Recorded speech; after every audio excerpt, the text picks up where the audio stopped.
Oh, so Christ, may you burn in hell forever, forever, forever, forever, forever.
Boulevard.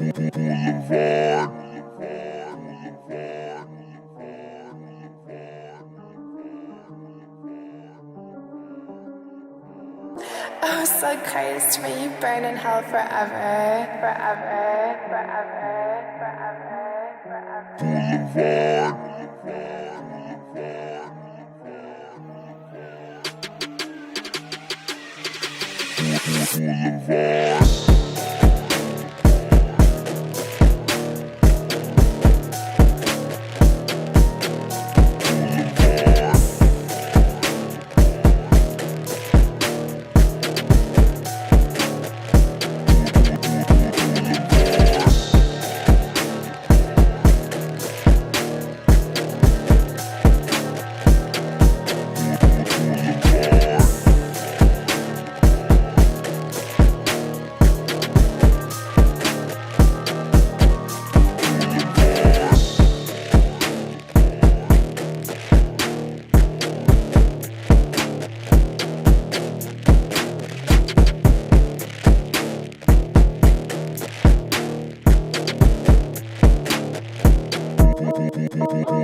the king, the god of this shit, Nick fucking Gage. You know how I start this off. Shout out to all my MDK gang members around the world.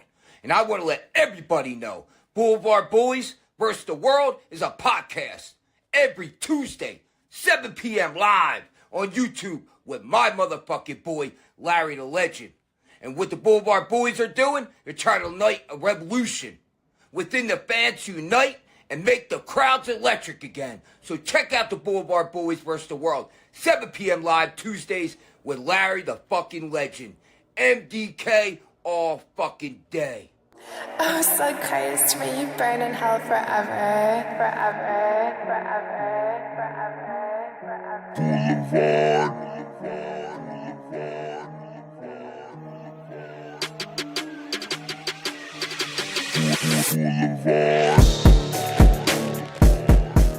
Hello, everyone, and welcome to the longest-running episodic podcast on the Blvd Bullies YouTube channel.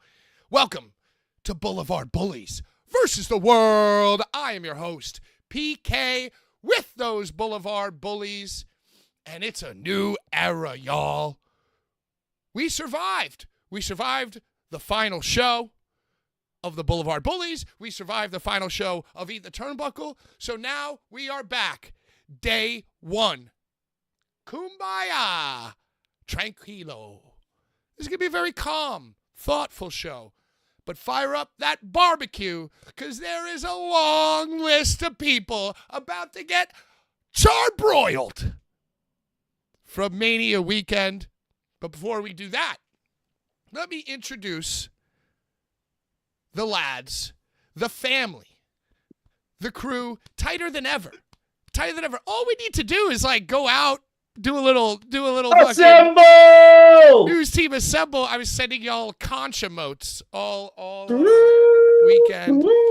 Ladies and gentlemen, first and foremost, under a new moniker, a man who some may call the admin, some may call the administrator. Some on Thursday were calling him the Jack Tunney of XPW. But most importantly, Jack Tunney of XPW. The lead singer of Ringworm called him Dildo Guy. And I Dildo think Guy. of a better way. Ladies and gentlemen, your brother and mine, Bad Take Bry, the Dildo Guy. The Dildo Guy. What's up, everybody? I told you they would be there. Thank you for censoring the dildos. Brian was insisting. He's got the beatboxes. We've seen the beatboxes were acquired. And I said, Brian, could you do me a favor and just wrap those dildos in tin foil? I don't know if that's going to work. Yeah, I think it does. We can just say they're kitchen appliances. Fully wrapped. They're knives. Protected. Wrap it up. Well, the two are swords, and then the one is a knife. Ladies and gentlemen. A dagger. A man who probably could have been used at RPW when Lou Nixon was bleeding out, and we'll get to that. Man required immediate medical attention. And not only that, this man is not only a doctor of the death match, but he's also kind of like a Dr. Phil type. He's kind of like could talk somebody off a ledge. Like over the weekend, I crept up on Brian while he was sleeping, held a knife to his throat, and was going to slit his throat. And Sean talked me off the ledge. Oh, so, yes. Ladies and gentlemen, sole proprietor and owner of Ringside Relics,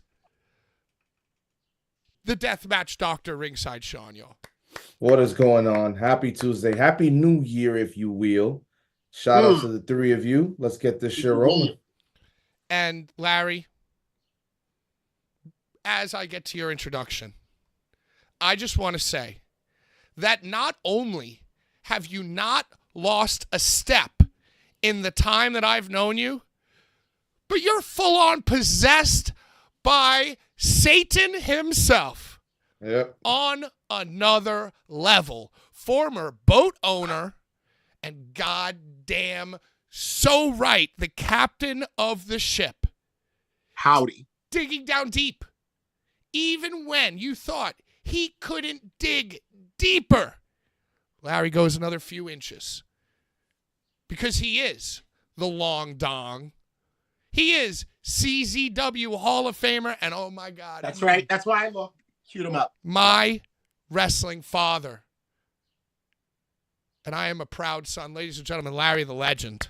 Barry. Pat, you know what? As much as I love having my own ego stroked, before I even say a motherfucking word, from one announcer to another, Samantha Irvine did that fucking shit, bro, on Saturday and Sunday night. I'm sorry, bro. Like, I was moved to cathartic emotions. I know. I'm not supposed to do this. I just want to say it. I have to. Because Patrick. look, you gotta pass the buck. And you're right. I was proud of myself. All my intros at the fucking bloodbath. But I just gotta say it. First words. Yeah, she's fucking Thank you for the visceral. intro. She's visceral, bro. Yeah. It makes you want to fucking cry and fucking shit and fucking cum and fucking piss and Facts. goosebumps. All at once. Yeah. Yeah, I find her to be a little obnoxious, but we're going to get to that because it's a very special episode. They Not tell only- her what He to would, do. Pat. They tell her what to do, Pat. They have like a Samantha cam. They have a camera on her the whole time now. Dude, can you imagine what it's like with them in your ear? DJ Hyde tried to put that thing in my ear one time. Oh, I By can the end of imagine. the show, you see me and Brett both with them things dangling. Like, bitch, I can't hear a fucking word you're saying. Sucks. Yo, so before, oh my God, I put it too close to my mouth now. Before we get into the goings on of Thursday, Friday, Saturday, Sunday, Monday, I got to send a shout out to all the people who said hello to me on Thursday thinking that I was Brian. You have to say hello. Yo, but there were, we met. Yeah, her- we're wishing you a happy birthday. Word. You a happy birthday. I could count on two hands how many times I've just in my life been straight up called a different name or mistaken for another person. Thursday night blew that lifetime number out of the water. Did one in one night. And we'll get to that. But, we met Horror, Pain, Gore, Death, Kill. Icarus is always a pleasure to see. Pazuzu is dead. Yep, I'm forgetting a million different people. Matt Brew with the It's a Podcast chair at the show. Yep. And there were people who came up to me and goes, I don't go in the chat, but we watch. I watch the show, and I love the show. And their name wasn't Screen Record McGee. You know what I mean? It was actually somebody who had something positive to say. And, that gives me life. And, I watch the show. I like the show. They go, I watch the show. And I said, do you like it? Like, yeah. I'm like, oh, okay, dope. So what an outpouring of love. And this happens to me all the time, dude. I just sit here, do the pod. To whoever wants to watch, the family, obviously we appreciate you all around the country. But then when we go to a show, I just minding my own business, doing my own thing. So many people. Yo, bullies. Yo, beacons. Shout out to everybody. The love. What, Brian, what's the name of that tall guy who was at XPW? He's got like the long ponytail. Jasper? Deathmatch Elite. No, Johnny. He's talking about Johnny.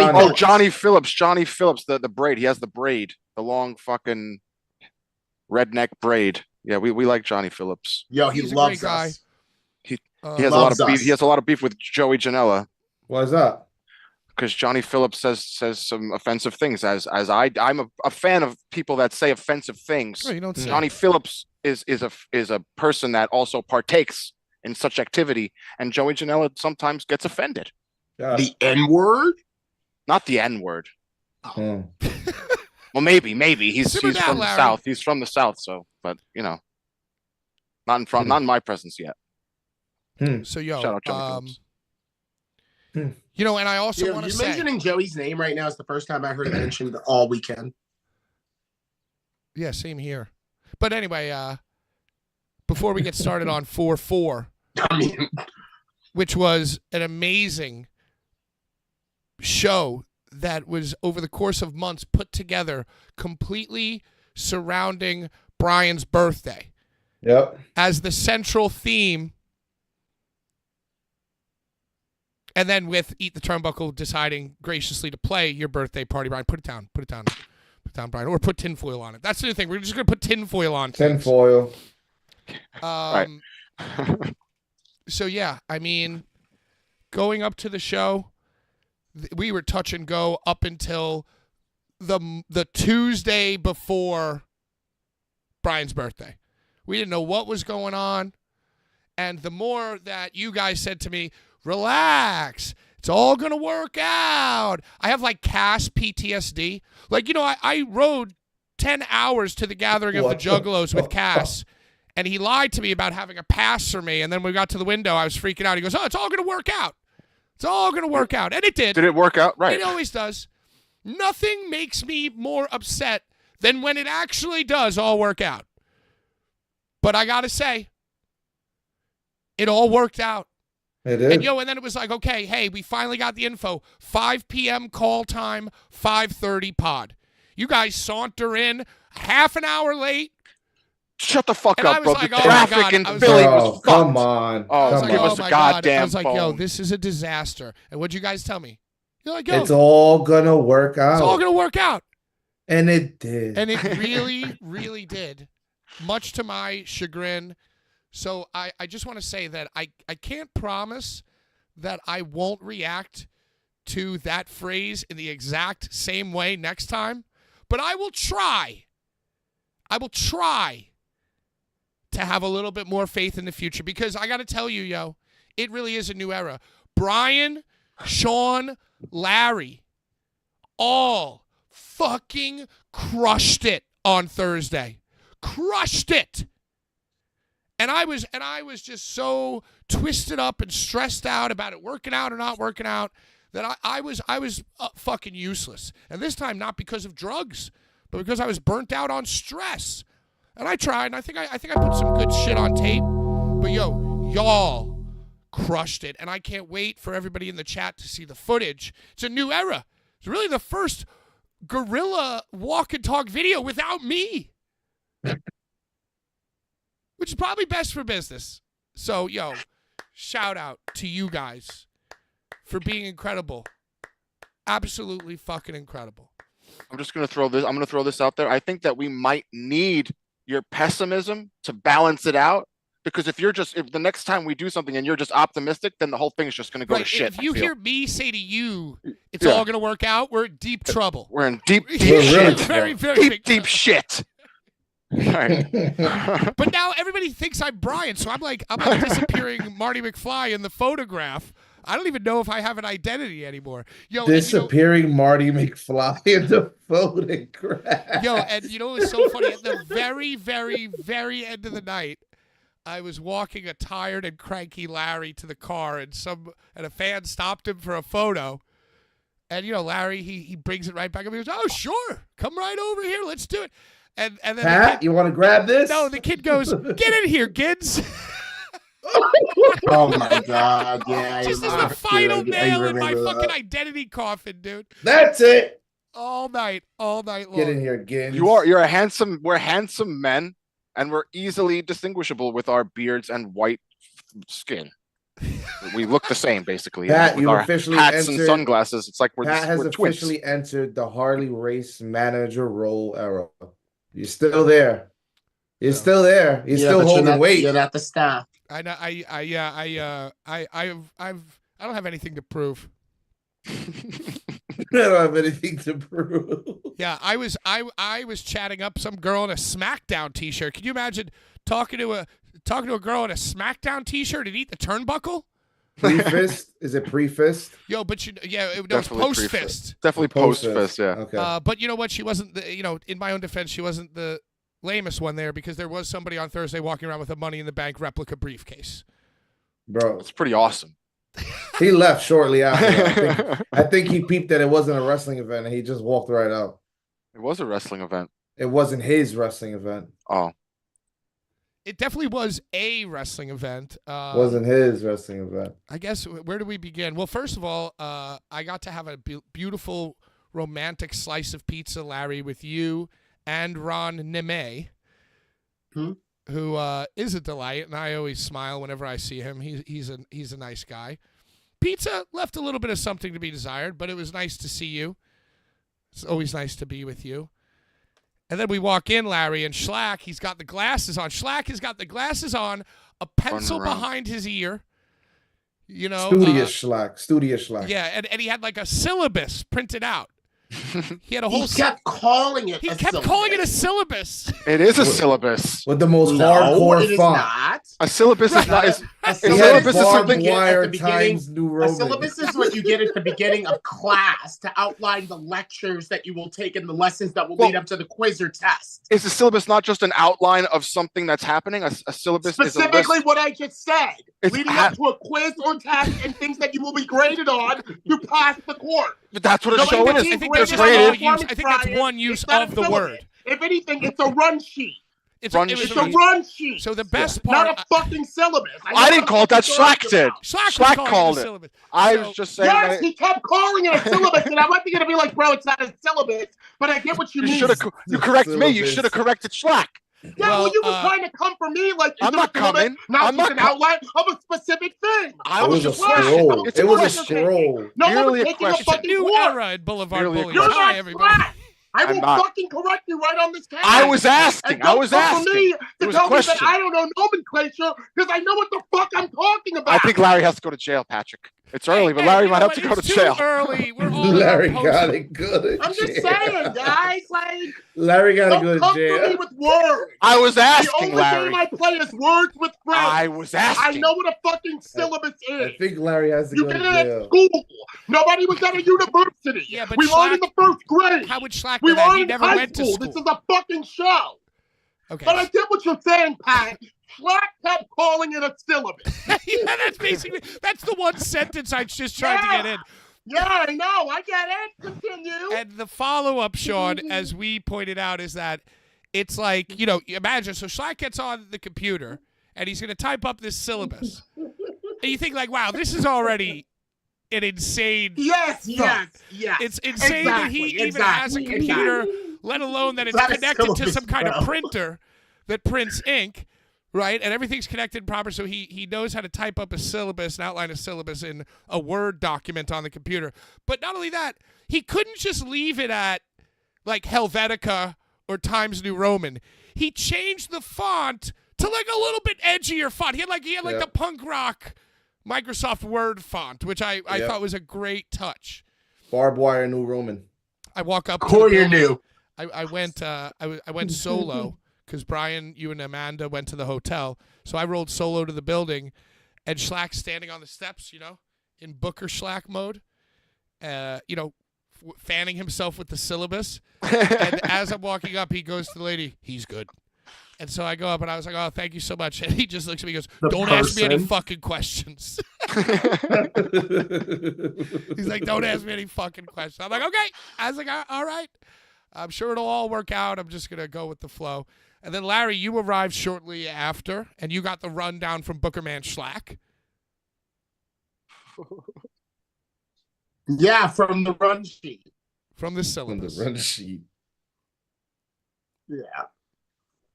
So, I arrived before Brian and Sean. That's most certainly true. Me and Sean arrived on Larry time. so I before arrived. we... I arrived the Yeah, latest. You guys were on Larry time. I Larry, taught you well. You get there when you get there. so Facts. for those of And then we get Oh, started. hold on. I Stop might everything. be smoking a cigarette or at the chicken spot. Yeah, Stop start everything. enjoying. Casey Brown, super chat, $10, all caps. Larry stands on business. Boy, Boy. boy, see you Friday, Kays. I'll see you Friday. So, Fly in at 9:30 or something. so before we, I want to get to Brian and Sean's perspective and the on-site special that we filmed. Larry, can you explain to the viewers at home who might not understand the intricacies of this event what Schlack explained to you as far as like Eat the Turnbuckles set and how that was going to be like in rhythm with you announcing names and eliminations for the Battle Royal? Can you give us a brief synopsis of your responsibilities? Because this was a ring announcing gig unlike any other Yeah, it's like two shows in one, different ways of announcing it. So it's Yeah. like You want to hear Samantha Irvin cry? Don't tune into WWE. Just have Schlack run down the syllabus to her. She'll get overwhelmed. She couldn't have done that work. I mean, I got it. I got it. As he went through the first round of it, I got it.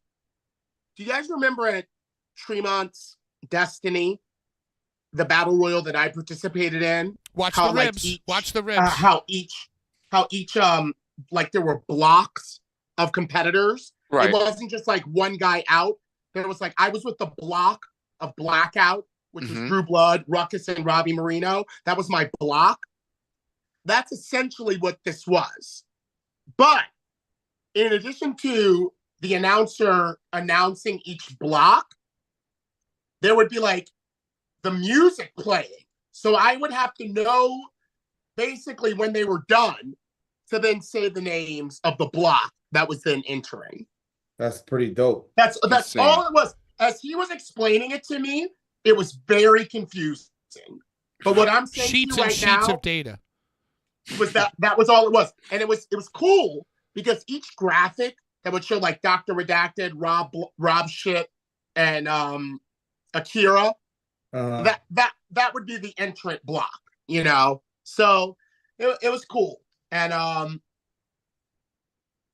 was fucked up by that point because the most important thing that Schlack communicated to me with his glasses when I first got there was that I didn't have to worry about Anti-Scene or Fang or any. Not to diminish them at all.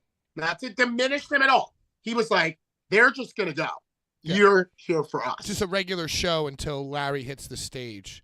Yes. Which was The main event. And Me and Larry, you were in the pit though. You hopped in the pit during the other bands.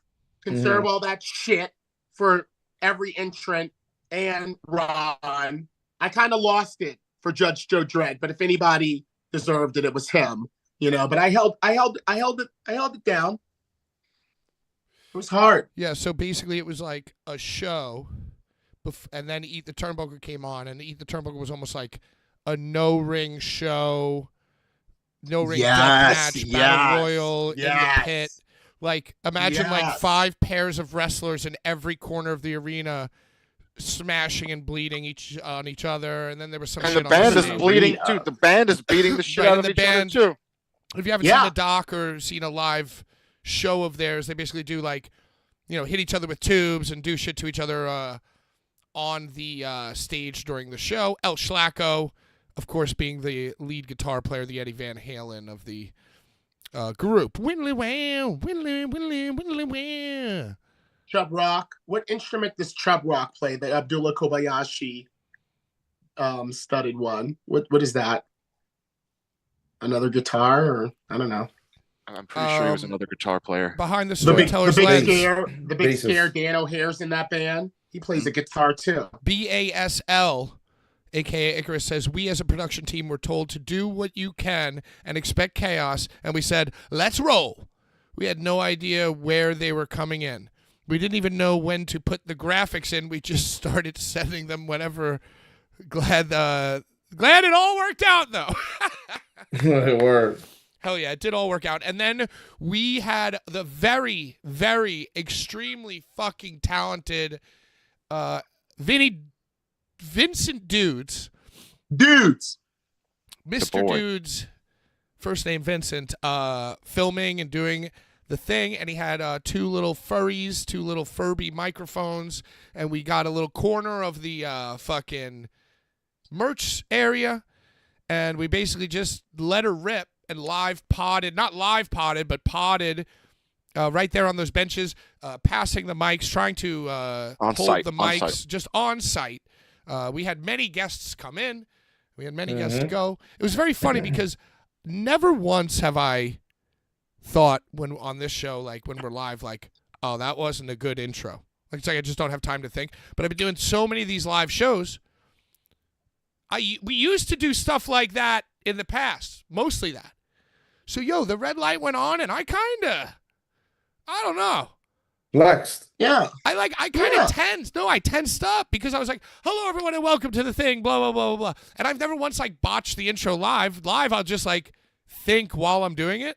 Well, you might have botched it, but you just have to keep You just have to keep rolling but I because just we're keep live. going, right. So when we're sitting in front of dudes, I was like, oh, wait, let me do that again.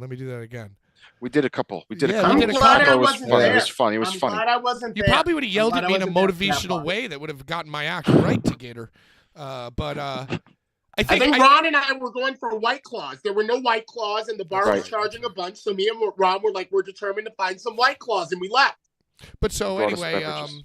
we did the live pod. And we got them Well, fucking we did White the Claws. on-site pod, and then of course we'll get to talking about the match in a minute. But so I guess what we're gonna do with this is we're gonna premiere the on-site special, which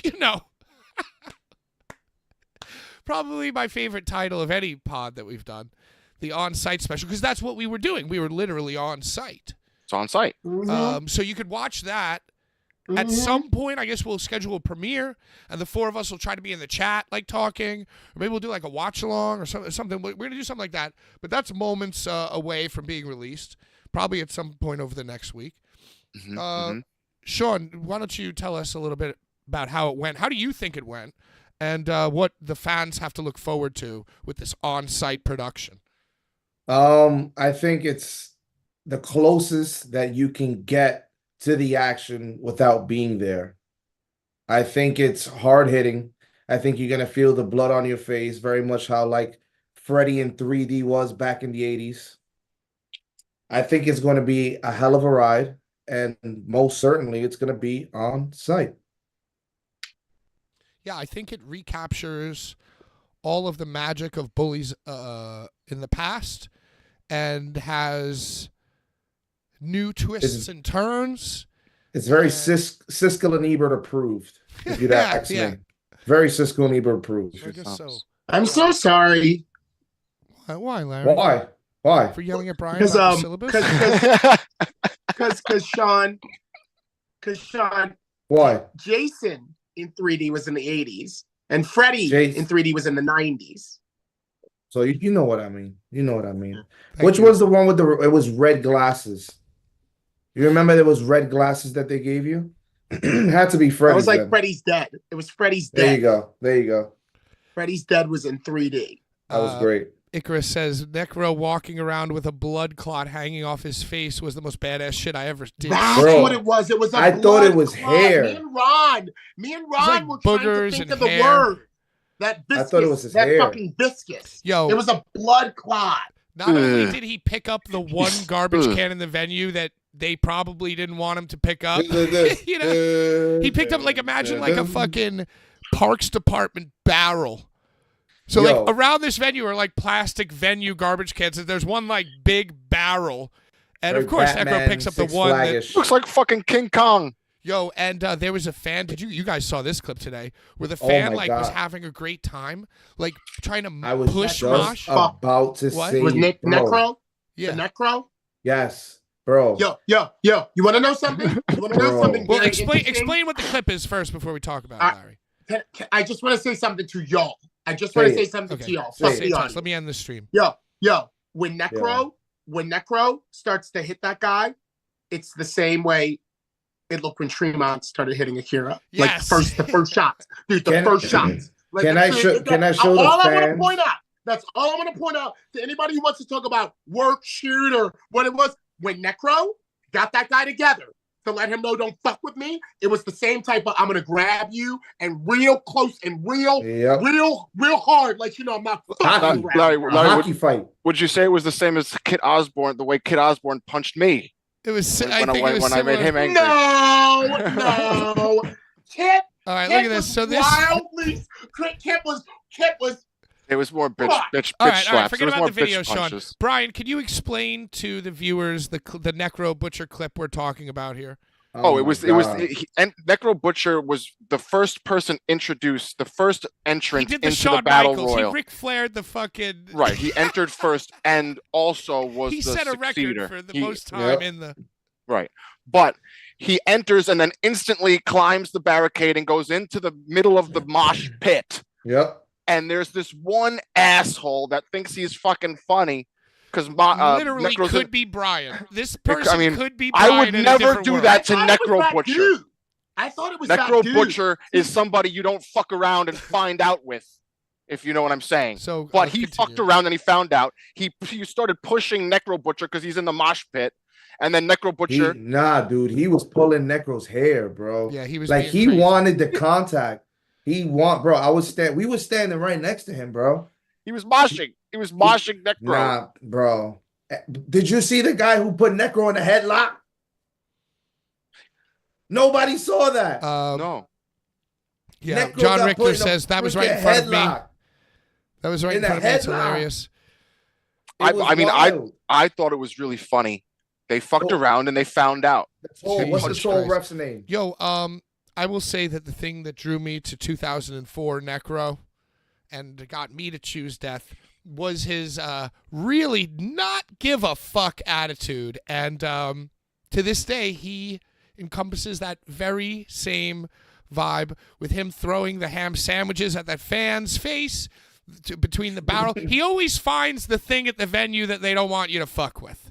And then he's literally just trashing the fucking band's merch stand. He's throwing it in the air like it's confetti. Yeah, and I feel like the first one was part of the wrestling. He slammed the head, and he must have heard I'm making this up, this is my imagination. He must have like sensed that they didn't like it. So he like then just didn't even make it a part of the thing. He just ripped the tablecloth off the next one, threw the fucking flyers in the air, and just kept lumbering about his day. What a fucking legend. Legendary shit, dude. Perfect gentleman to me. He called me part of the Trios champions of doing drugs with Hardcore Hillbilly and myself and him. So you're part of the Trios. I finished my story as well. So what else happened in this fucking match? Yo, there were many surprises. Bro, I legitimately have him and Lou Nixon going that whole bout. Drake Younger escaped from rehab and was there. Yeah, Drake Younger left. You know what he did? He left a bunch of pillows underneath his blanket. And then snuck out the window of rehab, came to do the battle royal. But you know what? Everybody's like doing their thing, getting ready for the match, and I swear to fucking God, he's standing there with his hand on his hip like this, just drinking some tea. Like a G. And you know what? He was very happy, very nice to see us. Very, very happy and gracious. Hey man. You know, so what do you want me to do? What do you want us to do?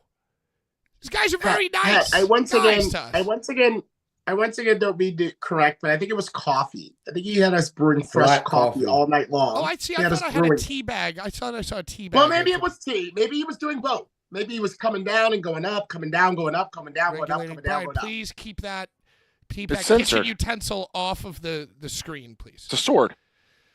It is indeed a weapon. Yeah, but I mean, maybe put those, maybe lower it so I can't see the balls of it. Yeah, okay. Pat, that is called the pummel. The pummel of it. Lucky 13 mosh pitting during the Battle Royal was so epic too. Yeah, and there were a lot of great moments. There were a lot of great times. Drake Younger appeared. A wild Alex Colon appeared as well.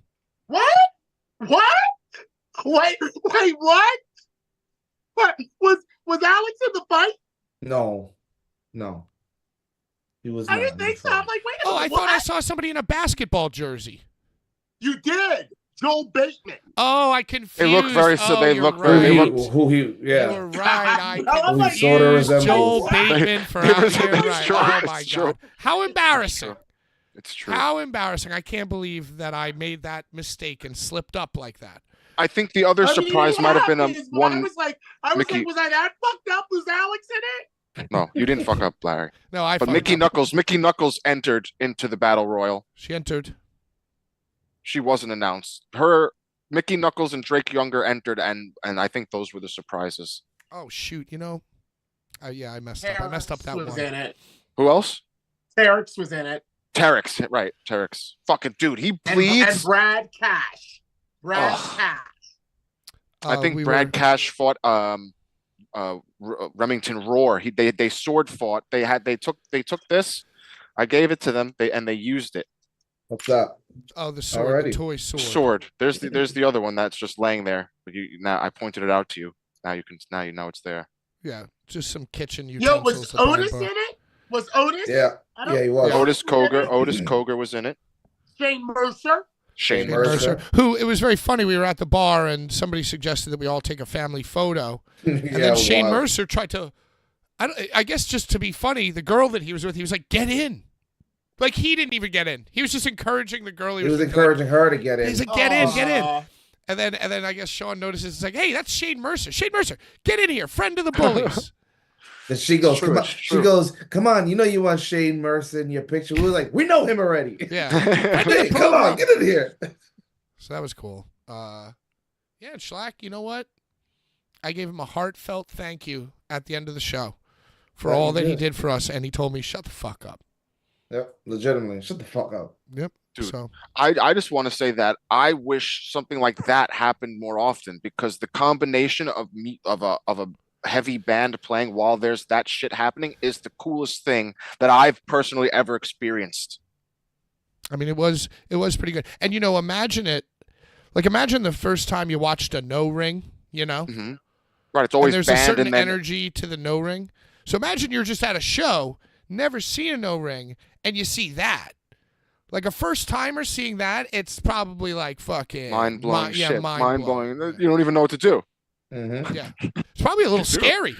Dude, it's terrible. Dude, these guys are bleeding buckets of blood, and they're basically just rubbing on you. It's So insanity. basically, Pat, what you're saying is that in one fell swoop, Schlack showed anybody who wants to call themselves the king of the no ring Boy, how it's done. don't even get me started on you and the king, the Burger King of the no ring. Yo, So basically, that's what you're saying. let's talk That's what about. you're Don't saying. even get This me is how started it's with done. you. Don't even get me started with you. Okay, we're gonna get to that In later. jail, Pat. Why don't we talk to? Why don't we? You just want me to jail for.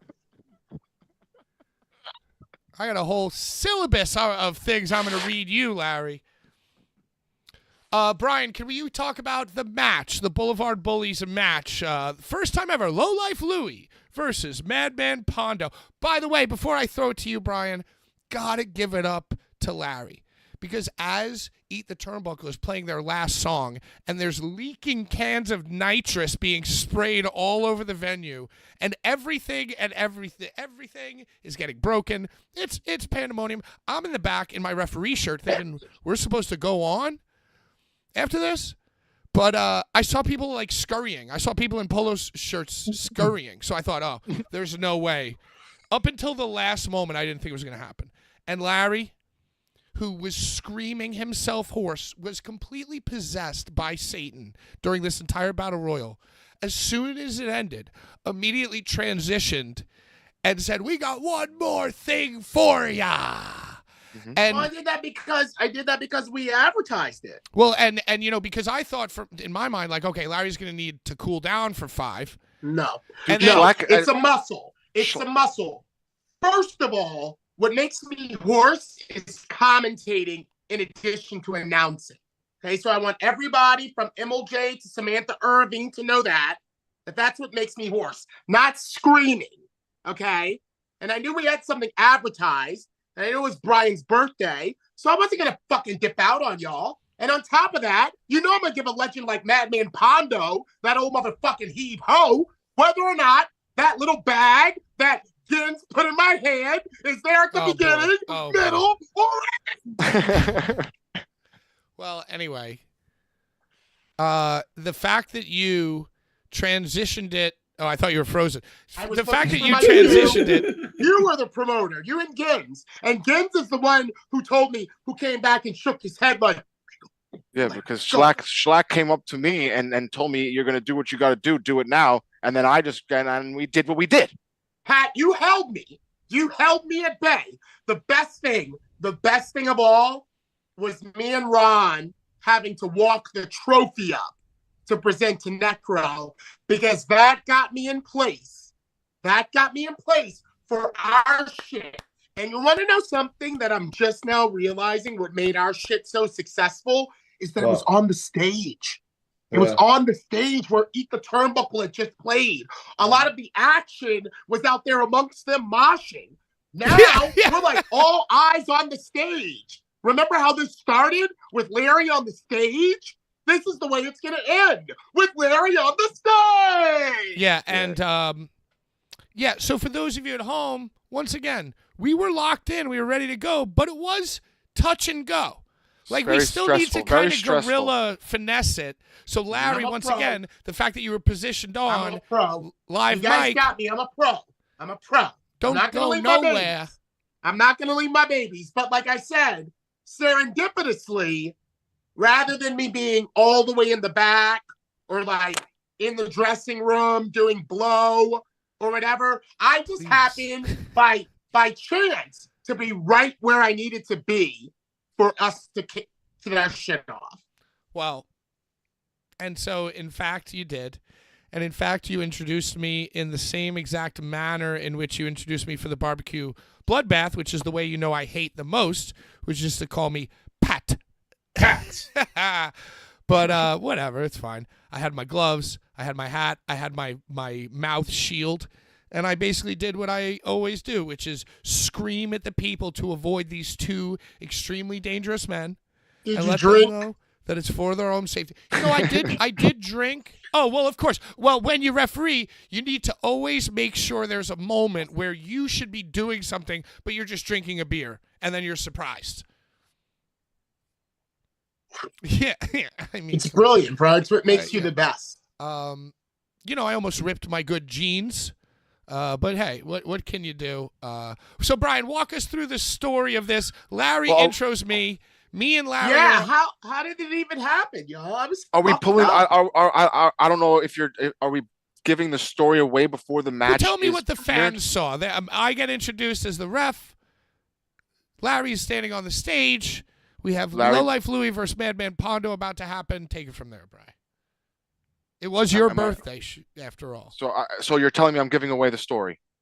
Well, the bout. What? I don't understand what's going on. What story? What are you? What? Because Low Life Louie. Oh, that. Yeah. Give it away. Couldn't make it. Right. No. Give it away. Actually, the man's clothes, the Low Life Louie's clothes were in fact stolen. You see what just happened? I told him to tell the story. He asked me if he wanted me to have him pull the curtain back. Right. He started pulling the curtain back, so I said, yeah, Low Life Louie couldn't show up. And then Brian instantly went back to the cave telling the story, which is what I encourage you to. Because you guys don't give me any kinds of heads up. You're going to encourage. There was no encourage. I'll go with it. Let's go. Help me out more. Walk us through I'm high here. All right, whatever. Me too. Low Life Louie got his clothes stolen. And then we're like, what? What are we talking about? He got his clothes stolen by somebody that felt that their moment was there. It was their time then. Now. Somebody who thought it was their moment. Right. And that person was the hardcore hillbilly. And he came out instead of Low Life Louie. And you can see Low Life Louie's clothes were on the stage. His little white army pants and his shirt were on the floor. And then the hillbilly comes out and basically says he's there now and he's going to fight Pondo because it's WrestleMania. Can I say I'll peel back the curtain? Was all this said? I think that's what he said. It's his WrestleMania moment. He's got here to finish the story. On the mic? Hillbilly came to finish his story, Larry. I don't remember anything. The story started when he showed up. I don't remember any of this. And he wanted to finish the story by wrestling in the match. But in all fairness, I will say that we had the brilliant and hilarious idea to have Hillbilly come dressed up as Low Life Louie. Right. Which I don't know why. It's just very, very funny to me. With the, I am number one. And it's, whatever. So then, Brian, at some point you come to me and you're like, all right, hey. Did that music play? No, but it will. It will, right? It will. It's After Effects. I got it. So, and you say to me, hey, new plan. Low Life Hillbilly is not dressing up like Low Life Louie. And I was like, okay, whatever you want. But then in my mind, I'm thinking like, that's kind of sucks. We had this whole idea for him to like dress up. It'll be very funny. The clothes were still there. The clothes were still the there. Camouflage. We had the whole thing. It's like, oh man, Camo. It's like, why change the plan now?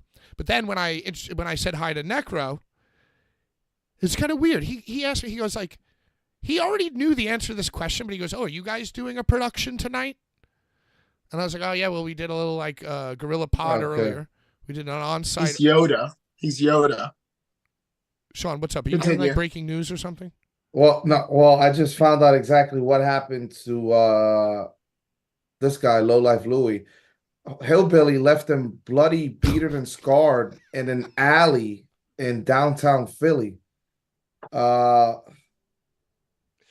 I'm not exactly sure what that means for the future of Lowlife Louie, but I told you. Oh, wow. Wow, amazing. Yo, that's very. So that's what happened. I was about to say I had no idea what happened. Yeah, that's very. You know what it is? Listen to me. Listen to me. Riveting listen information. to me. You listen. You listen to me. Yeah. I've been doing this shit for a long time, and way back in 2011, in the UWF, the Underground Wrestling. I'm sorry, the Urban Wrestling Federation. Louis attacked Murder One in an alley and left him bloody. Attacked Murder One in an alley and left him bloody. Murder One is from Atlanta, right where Hardcore Hillbilly is. So Hardcore Hillbilly. Long-term storytelling. Listen, Brought to you by one Atlanta flag bearer was coming to exact revenge on Lowlife Louie's ass. How we booked it. We got to follow up with this, but for the fans at home, you guys are going to be able to get first glimpse into this battle. He's in like a kayfabe tone, like his tone changing. It's like quiet. We're gonna keeping up with this weekly. We're gonna find out what's going on with Louis. Yeah. We hope all Absolutely. is well with him. Haven't heard from him. Nobody's Didn't heard he from have him. another appearance? He did at Didn't Lou have RPW. another appearance Yeah, that I weekend? think I saw him limping though. Like he didn't look 100%. I don't think. I didn't hear his name at all this weekend. We'll keep in touch with Louis and keep you fans out there updated. We hope the best to our Sunset Park brethren. Yes, and while we're on that Hall of Famer, shout out to another Pro Wrestling Hall of Famer, Sabu, the homicidal, genocidal Sabu. We all want to thank you for joining us right here on Blvd Bullies versus Yes, World. absolutely. 2 weeks ago. If you want to, go back to the YouTube, watch that, share it to Reddit, everything. Because Sabu loves us. Friend. He's a big fan. And we love him. You know what? I'm We going to love be Sabu. honest. And if we're going to pull the curtain back, let's pull it back a little bit more. Let's show the goddamn stage. Throw real the quick. curtain out, Sean. If I want you to blow the curtains back out. If anybody did watch the show that we did with Sabu, and they did actually listen to everything that he did say, you'd hear where he says, big crowds and being recognized still to this day give me the worst anxiety that I could ever deal with. It is hard for me to leave my room. And it's hard for me to look in the mirror at times. Well, That's right. and you know Before what? anybody talks shit about a guy who's dealing with stuff that they've never been through themselves, that haven't walked in the shoes that he's walked through, who haven't lost the same type of people that he's lost, His wife. take that into consideration before you go out there and you start typing away, and then people get the motion to follow with that, because clearly the guy's still dealing with stuff. You know what I'm saying? And they're like, Sean, there could have been a way to deal with that. I'm saying, I don't know. Well, like, Sean, and I felt the same way, which is why exactly moments before his Hall of Fame appearance, I actually messaged him and I asked him if he has anxiety, and he said no. And I said, well, why not? You should be really nervous. And he goes, why? And I just explained to him why he should be nervous and anxious, just to try to keep him safe from that feeling. I was like, oh, you should avoid big crowds. How are you feeling? Right. Oh yeah, hey, it's important to be amongst a small group of friends, Like I would be extremely worried about just even getting in the elevator. The elevator could stop. You could get trapped. Yeah, You know, you so know? I was What- like, what you know, I and w- I was just checking in on him, just letting him know all the things that could go wrong, just even walking through the streets. So are You you know? the reason why he didn't accept I his didn't say that. award? I'm not implying that. I'm just saying I was looking out He's for the not guy. going that far. I was looking out for the guy's Wow. health. Going You that know, far. I have a question. What I just kind of genuinely- fucking promoter bashes some? Sabu is somebody that's been on many people's Mount Rushmore of wrestling. What kind of promoter well, just instantly talks shit and puts out a post to put down somebody that they were going to enter into the Hall of Fame? Well, I listen, think it's because and- Sabu took the deposit. Yes, but Brian. That's he that's took the the- issue, right? That's the it- listen, real quick. That's the issue at hand is that he accepted the award. He accepted the job to go there and deliver a speech and be honored. And he also took the deposit in which he was given to be there in a certain capacity, which he didn't, which gives him all the right to be upset. Is it standard practice to pay somebody to accept an award? You're paying them for a job, and when you're paying somebody who is highly regarded in whatever profession they're in, you give a deposit, and when the job is finished, you pay the remainder. Or if it's that important to you, you pay that right there, and they go and do the job. But in this case, you're dealing with people who sometimes you can't count on them because they're dealing with certain things They that have they have yeah. no control of. Exactly. But- If you have someone that has mental health, something wrong with their mental health, then you shouldn't bash them publicly. oh come on. I thought it was a What, funny we- tweet, we- and you know, it wasn't like it wasn't it wasn't in the vein of like a Drew fucking Cordero, how he would act about being like, this guy's unprofessional. What a piece of shit. It was kind of like a funny tweet. Like at the end, he was like, he just doesn't want to come upstairs. Took the money. He doesn't want to What get a- up. Get in What the a elevator. legend. You know, like it was like a fun. It was a fun tweet. It wasn't like a fucking. I think bitchy people tweet. I think people took it as him. Well, Brian, negative. you say it all the time. Just because somebody's saying something funny and somebody else takes it to the 10th degree doesn't make the person who said the funny thing, it's not their fault. All right? So I actually, in a rare showing of allegiance, support that tweet. I think it was a very funny, clever, personal tweet. 10 out of 10. I do hope that he does deliver some sort of speech. Like maybe they could get him to record something so they can put out. Maybe No, I we think should. I don't think he's in the Hall of Fame anymore. I think that the I mean, window's listen, closed. He's got to wait I- until the next year's voting. Banned. He's banned. He's banned now. No, listen, you got to make it right. If you got paid for something, the least you could do is honor it in some capacity. Although it's already finished, it's a high honor in that regard to be in the Independent Wrestling Hall of Fame. So maybe his people over at Twitch that Sean, work the with him on Independent Tuesdays. Wrestling Hall of Fame. How long has it existed? I have an idea. What, 3 years now? I have an idea. Yeah, so it's not all that prestigious. With a name like that, it does become I prestigious. think I'm having Yeah, an idea. that's how you can hoodwink people. I think that we Right? should have. That's how you can hold on, Pat. That's how you can like maybe erase the legacy of the CZW Hall of Fame, which has many years of legends that have paved the way for other legends to emerge. Or you can create a Hall of Fame because you have a lot of money and you can get CM Punk and Dave Prazak in, and Marks are like, oh, this shit is prestigious. Let's throw Ruckus in it. He's already in the CZW Hall of Fame. Throw him in Independent Wrestling Hall of Fame and look at the prestige. Hoodwinking 101. Shout out to all the Hall of Famers, past and present. Hoodwink out there. the movie. I, What he is, bro. I think that we should He ask got him. 2 houses and Chad Minis cleans them. He had nothing but sold out crowds over the weekend. But don't, you ain't pissing on my leg and telling me it's raining, bro. And look, respect. Get that Independent Wrestling Hall of Fame off the ground. Get that shit off the ground. Well, there should be a place Oh, where yeah, Brett shit. Lauderdale's Fucking favorites Sabu should was be like, able to be I honored. jerked off on that shit. Yeah, I'm gonna say like Bruno Sammartino said, even though he himself went into the WWE Hall of Fame, where is the Independent Wrestling Hall of Fame? Where does it reside? Like the Baseball Hall of Fame in Cooperstown, New York. Where can I go to look at all of the legacies of people that have gone? Where is this Hall of Fame? The internet. Yes, I think it's the internet. Well, I mean, to be fair, WWE doesn't have a brick and mortar Hall of Fame Yeah. either. Which they should. I'm just saying. Interesting. Well, I think that we should reach out to Sabu and ask him if he wants to come on this show. Let's and, get him on the cast. Defend maybe that tweet, and also maybe we should start a Boulevard Bullies Hall of Fame and induct Sabu. Yeah, we're gonna get Maybe the Sabu here. And inaugural, you're gonna tell Hall of Sabu Fame. yourself that you were pro Brett Lauderdale posts. I changed my tune. I changed my tune. All right, back to the matter at hand. The show was dope. I'm not going to talk about what happened after the show because, I want to keep the things moving.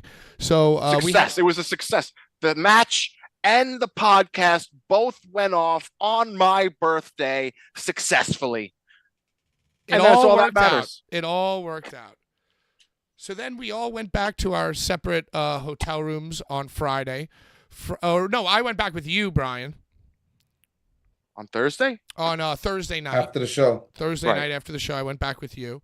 And you were so gracious to let me sleep on the Section 8 housing hotel's prison. Right. We had You had a literally went two-bedroom from the fucking- outhouse to the penthouse between Thursday night and Friday night. Well, because the original plan was me and Amanda booked to go to Philly for WrestleMania for my birthday, and then the whole Schlack thing happened on my birthday, so I had to book the extra hotel day. So I booked the cheap hotel on the one day. Right. Like when I went to sleep, only the right side of the house's power was on, so I plugged my phone in. When I woke up, only the left side of the house's It had a full kitchen and a garbage disposal. anyway- I've never seen a garbage disposal in my life, and our hotel room had one. You know what, Brian? Same thing happened to me. I have never seen a garbage disposal in my life. Our hotel had one. And then on Friday, Joe had one in his home. So I got 2 garbage It's a Philly- disposals in it's a 12 Philly thing. hours. It's a Philly But thing. so Friday, we woke up, we went to the your new hotel, and we parted ways. I went to do the Here Comes the Lame live 3-hour special, which is available on replay right now. And then Joe and I hung around, got cheesesteaks, and went to Ring of Honor, Supercard of Honor at like Temple University, which we will also talk about on Thursday. But what did you guys do on Friday?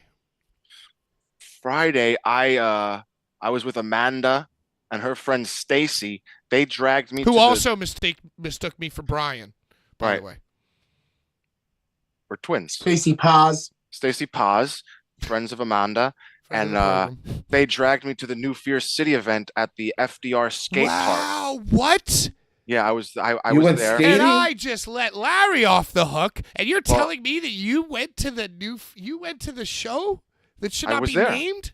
I was at the show. I thought that we took the band off. I thought there was no more bands. I thought Oh, we're my we're God. I past don't this. remember anymore. New era, a new era on the Boulevard Bullies. Brian More was at bands, more the New bands. Fierce City FDR show, and it was honestly very underwhelming. Not only was it surrounded with police, like police were just watching the I show. called them. Police were just in the crowd, but then at one point there's a lady, and she just passes out. She's standing on top of the bowl, and she passes out and falls Into the down. bowl? Wait Into a the minute. bowl. Wait. That has to be a liability. Wait, I thought you were it gets talking better. about It gets backyard show.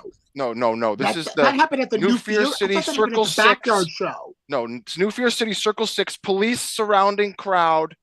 Lady, I guess apparently Fascist state. ODs on some type of whatever in Philly, and then they carry her limp body out. I thought she was dead. I thought she was dead. Dude, it was like uncomfortable, but they carry her limp body out, and then 78-year-old Kevin Gill brings out the fucking New Fear City dancers instantly. Ladies and gentlemen, give it up for the New Fierce City dancers. As they're carrying this dead OD'd lady's body off the fucking skate park, they're bringing in the dancers to shake their booties. Did Kevin Gill hold a skateboard over his shoulder Oh my and God. say, I'm not hello, sure. fellow kids?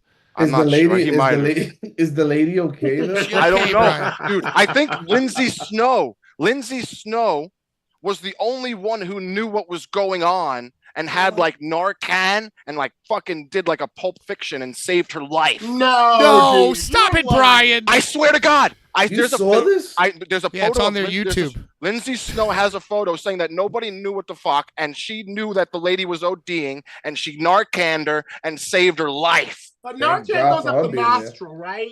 Or Goes up okay, the nostril. I'm yeah, Yeah, right. you made it seem She like did like an it's Call of EpiPen. She Duty. did like an She didn't Pulp EpiPen. Fiction her. She saved her life regardless. Lindsay Fucking Snow EpiPen saved the did. day at New Fear City. But after that moment, my fiance Amanda and Stacy just like felt completely uncomfortable that it was like a weird moment. So then we departed. We departed. Later on, you went to you found a heavy metal show, and I just want to tell everyone that the highlight of my Friday night was when I was getting home from Ring of Honor, and I was staying with Joe, and I was outside smoking a cig, and Amanda FaceTimed me, and you guys were in the midst of Creed karaoke, watching somebody perform Creed karaoke. So we all kind of karaoke together at the end of the night. It was a special moment. It was a special moment. Oh, 6. And I was in the middle of Joe's like suburban, just headbanging. I've been there. Yeah, it was awesome. Yeah, It was I've been awesome. there. That was a highlight of my Friday. Shout out of You'll be- pocket. We were in I've been Philly. there, I've been we there, went- Pat. Yeah. Amanda and Stacy. Then after the New Fear City fell through, they brought me to a hardcore show, Out of Pocket, which was awesome. It's like they're like a beat down, like if you listen to like Tsunami. You didn't get enough by getting dumped directly on your head during Ringworm and being called the dildo guy. You went right back to a show, started moshing. Oh, God. All right, put it down. Sean, what did you do on Friday? Out of Pocket. Are they out of New York? I think no, they're from Cali. I think they're from Cali. 90% sure they're from Cali. The show was in Philly at a place. It was great shit. Sean, I handed out XPW flyers. Get it moving. Yeah, handed Brian out was handing XPW out like flyers. a good. LA Is Flyers. that term out of pocket? I first heard that when I became a New Yorker. It's the first time I ever Acting heard. a lot of John pocket. Richter confirming that Out of Pocket is dope. Maybe we'll have him on the show one day. Hey, Sean, what did you do on Friday? Did you go to Friday, SmackDown?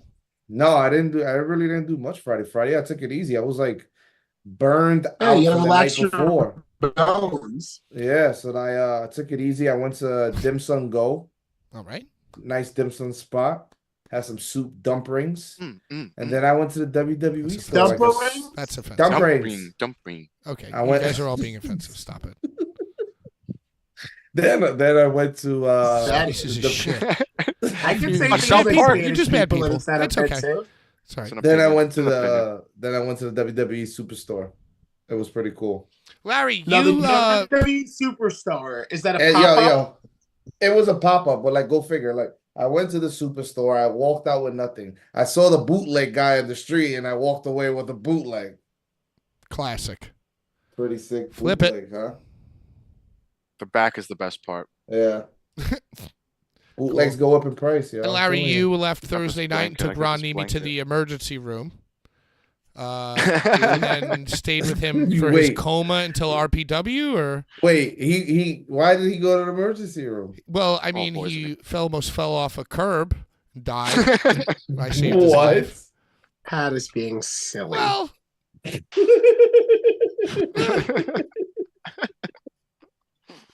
Nah, How'd he Ron fall? and I invited him to stay at my crib until RPW on Sunday. That's dope. And even though Chris thought it would be in my best interest to not be in that building, since I had already made these plans with Ron for us to do Schlack Thursday, Tremont Sunday, hmm stay at my crib to save on money from the hullabaloo of Mania, hmm the 2 days in between. Even though to keep the peace, I was taking off that show, I still was like, I'll take Ron. I'll take Ron up there. Fuck it. And I did. So Ron and I hung out for 2 days down here in Baltimore. And then I drove him up to H2O on Sunday. So And you then I didn't went to stay a for the coffee show. shop and I Oh my got God. coffee. And I went to Crown Fried Chicken. And I Mm. got center breast, 2 wings and fries. And then I drove my ass back down to Baltimore and took care of my family. shout out to you, Larry. Real G shit. We did some Friday shit. We have a lot to get to, but let's talk about Saturday real quick. I'll just run through it. We Do it. all had our family dinner. It was more like a family lunch. but we all met up at the Cringe block party. But then we went to a nearby bar, and it was Sean and his brother and Rose and Brian and Amanda and myself and Jedi Joe. And we had our family meal, our family dinner. Yep. As we searched and searched for WrestleMania tickets, in which we all secured. Yes, sir. And then we went to Saturday night of WrestleMania, which if we have time, we'll talk about. But it was so great. We were all in different sections, but we were there in spirit. And that whole crop of block party meetup, dinner, ticket procurement, tequila shots, preparation for Mania, sandwiches, cream cheese pretzels, Hennessy. We smoked a joint inside the stadium with a small child present. Yeah, small child ran up to us while we were smoking a joint. Lawless area in Philadelphia. We boofed everything. Y'all were being bullies. It was great. It was Y'all were being phenomenal. bullies. It's a memory that will live in my wrestling brain forever. Wish we were there for night 2, though. But The better night. But hey. Phenomenal night. Whew. Let's get to Larry's favorite part of the show. Ooh. Travolta. Let's get to the giveaways. You guys look thrilled. Brian, can you bring me up to You know why speed? it's my favorite part of the show? Why? Why? Because I won The Price is Right, and I like when people can win things. I love it. It makes me excited when somebody wins something. Is there any way to have like theme music played whenever it's time for the giveaway just to make it that much better? You know what? In the new era, if you guys were to show up, say, as early as 15 minutes before we went on, I could have a whole new camera setup, just like when Kevin Dunn was fired. Then we could add some music, too. I like that. Brian, take it away. So every week, Wake the fuck up, Larry. the Blvd Bullies give away a rare piece of merchandise for you, in which you have to, if you want this piece of merchandise, then you have to comment on the video, not the live chat, but the YouTube video after this one's ended of the episode. You comment whatever you want. You can tell us that we have stinky butts. That's right. I want the prices right. Yes, our buttholes smell like doo-doo. Yeah, that's what you can put. You can write that if you want. Yeah. Which would be acceptable. I would approve that comment. Right. If then what happens is the next week live, we Patrick reads the comments that are from the last week's episode, and he then puts them in a randomizer. And then somebody is chosen to win the gift of that last week that they wanted. So it's kind of like as simple as like a game on The Price is Right. Sheets and sheets of data.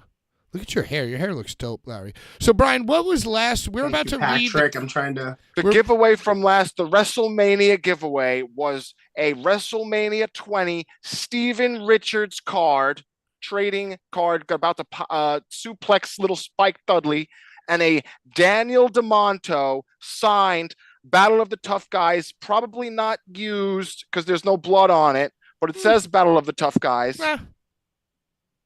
And you can win, and that person's going to win this. All right, so only the OGs really commented this week, and I'm ashamed of you. Everybody watching right now, whether it's live or whether it's afterwards, hit the thumbs up, leave a comment, let us send you our garbage. Yeah, talk shit. Talk shit on you. Who even talk some shit even. Talk some shit. If you don't want it, pass. And if you don't want the prize, pass it along. Pass the prize along. It happens. It happens. It's free gifts. We're giving free shit away here. Free. And if you want to pass it along to another bull of the wood, you can do that if you like. We did get a lot of compliments on last week's complete shit show of a show. There was a lot of yelling. There was a lot of fun to be had. We were at a fever pitch going into Mania, a lot of stress, but it all worked out. We don't give a fuck. Bren says, this episode was absolutely insane, hilarious, and filled with tension, but it's great content. Johnny Richter says, good insight from the true BBC. Love y'all. Now send me some goodness. Axel Nose says, hope you guys have an incredible time in Philly. Wesley Easter says, can't wait to hear the stories from this weekend. Wish I could make it up to you. Make it up to see you guys. I will make it happen. We just told him this year. What? We just told the stories.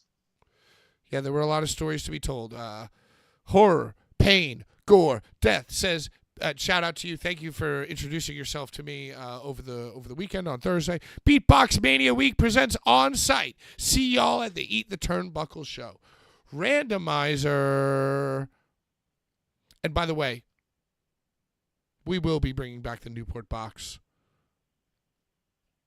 Horror, pain, gore, death. Mike Giuliano, our good friend. Mike Giuliano, my Philly brother. He's awesome. So, Brian, what are the giveaways? I enjoyed hanging out. Oh, hold on 1 second now. Hold on one goddamn. Who the hell? What? No. What's There up, he y'all, you is. motherfuckers? Hell yeah. Hell yeah. What's Hell. up, Dangummit? How you doing, Hellbilly? Doing well, daggum. Just recovering from Mania. I You know, look good. me too, bro. I got like I'm beat I got up. like I got like a collective 4 hours of sleep the whole weekend. Heck Jeez. yeah. Is that 1 hour of Yeah. sleep each night? Yeah, no, it was one night. I got a 4 hour nap in. 4 hours napping, For huh? real, for real. Friday night, we waited too late to try to get daggum party supplies. It fell through, so we just all was like, we'll sleep tonight. Well, that's I get Friday. my party supplies right when I walk through the motherfucking dope. Yeah, we partied daggum Thursday, Saturday, and then until Sunday morning. Then I had a What? match. I had a That's- match Sunday, so I just daggum chilled out at like 8 a.m. The only match that mattered that entire weekend was the match that you had with Madman Pondo. The match on you April stole. 4th. The match you stole. With the bloody clothes. Remember, bloody So clothes. Friday, Oh yeah, you're out you talking partying. about You're out when partying on Friday, but Yeah. Thursday, you leave a man bloody, beater, and scarred in an alley. Tell me, what's SPW running through your Allegedly. mind? Allegedly. You're walking through Philadelphia. You bump into him. What happened and why? Well, I ran into Low Life Louie, and decided to use my hillbilly charm. We went to the bar, and he kept talking about this opportunity y'all had laid in his lap to wrestle Madman Pondo. Well, you see, I had a Madman Pondo match. All right, I had one out in Detroit. You know what? I want to have another one. I wanted a true Madman Pondo match. So I showed up to that Bloodbath Battle Royal, Deep the Turnbuckle show. I laid Low Life Louie laid out in a daggum dumpster in Philadelphia, and I took my opportunity against Madman Pondo. You ruined the first time ever. Again. You once finished your again. story. You finished your own story, Yeah. but you lost. Yeah, I did, but daggum, I fought hard. You did. I You was did fight I hard. was beating his ass to the very end. I like to think Did you get your dick stapled, Hillbilly? I did. Madman Daggum, Pondo yeah, was pull it out working right the on dick. the tip. Right on the tip. Yeah, your dick Now, was stapled, it and you had worth the buzzsaw run right into your crotch as well. Yeah. Yep. But yeah, man, let me talk to y'all about Mania though from a daggum hillbilly perspective. All right. Let's hear Hillbilly it. Mania. I think this is gonna make y'all laugh. Yep. Hillbilly Mania. Mania ran wild over daggum Philadelphia. But yeah, so we started daggum ride from Georgia. Left my sheep job Wednesday night, rode down, stopped out halfway, and then we had to go pick up Necro Thursday and bring him into town.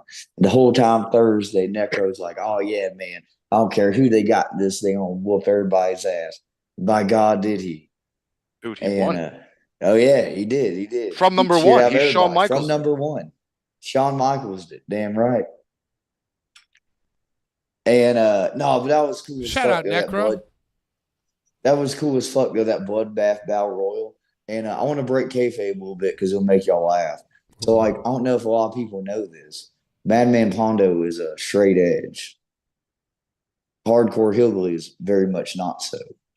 We know this for a fact. Yeah. So we're at the Slack show, and man, daggum gimmicks galore, I tell you. Oh my God. So like, yes.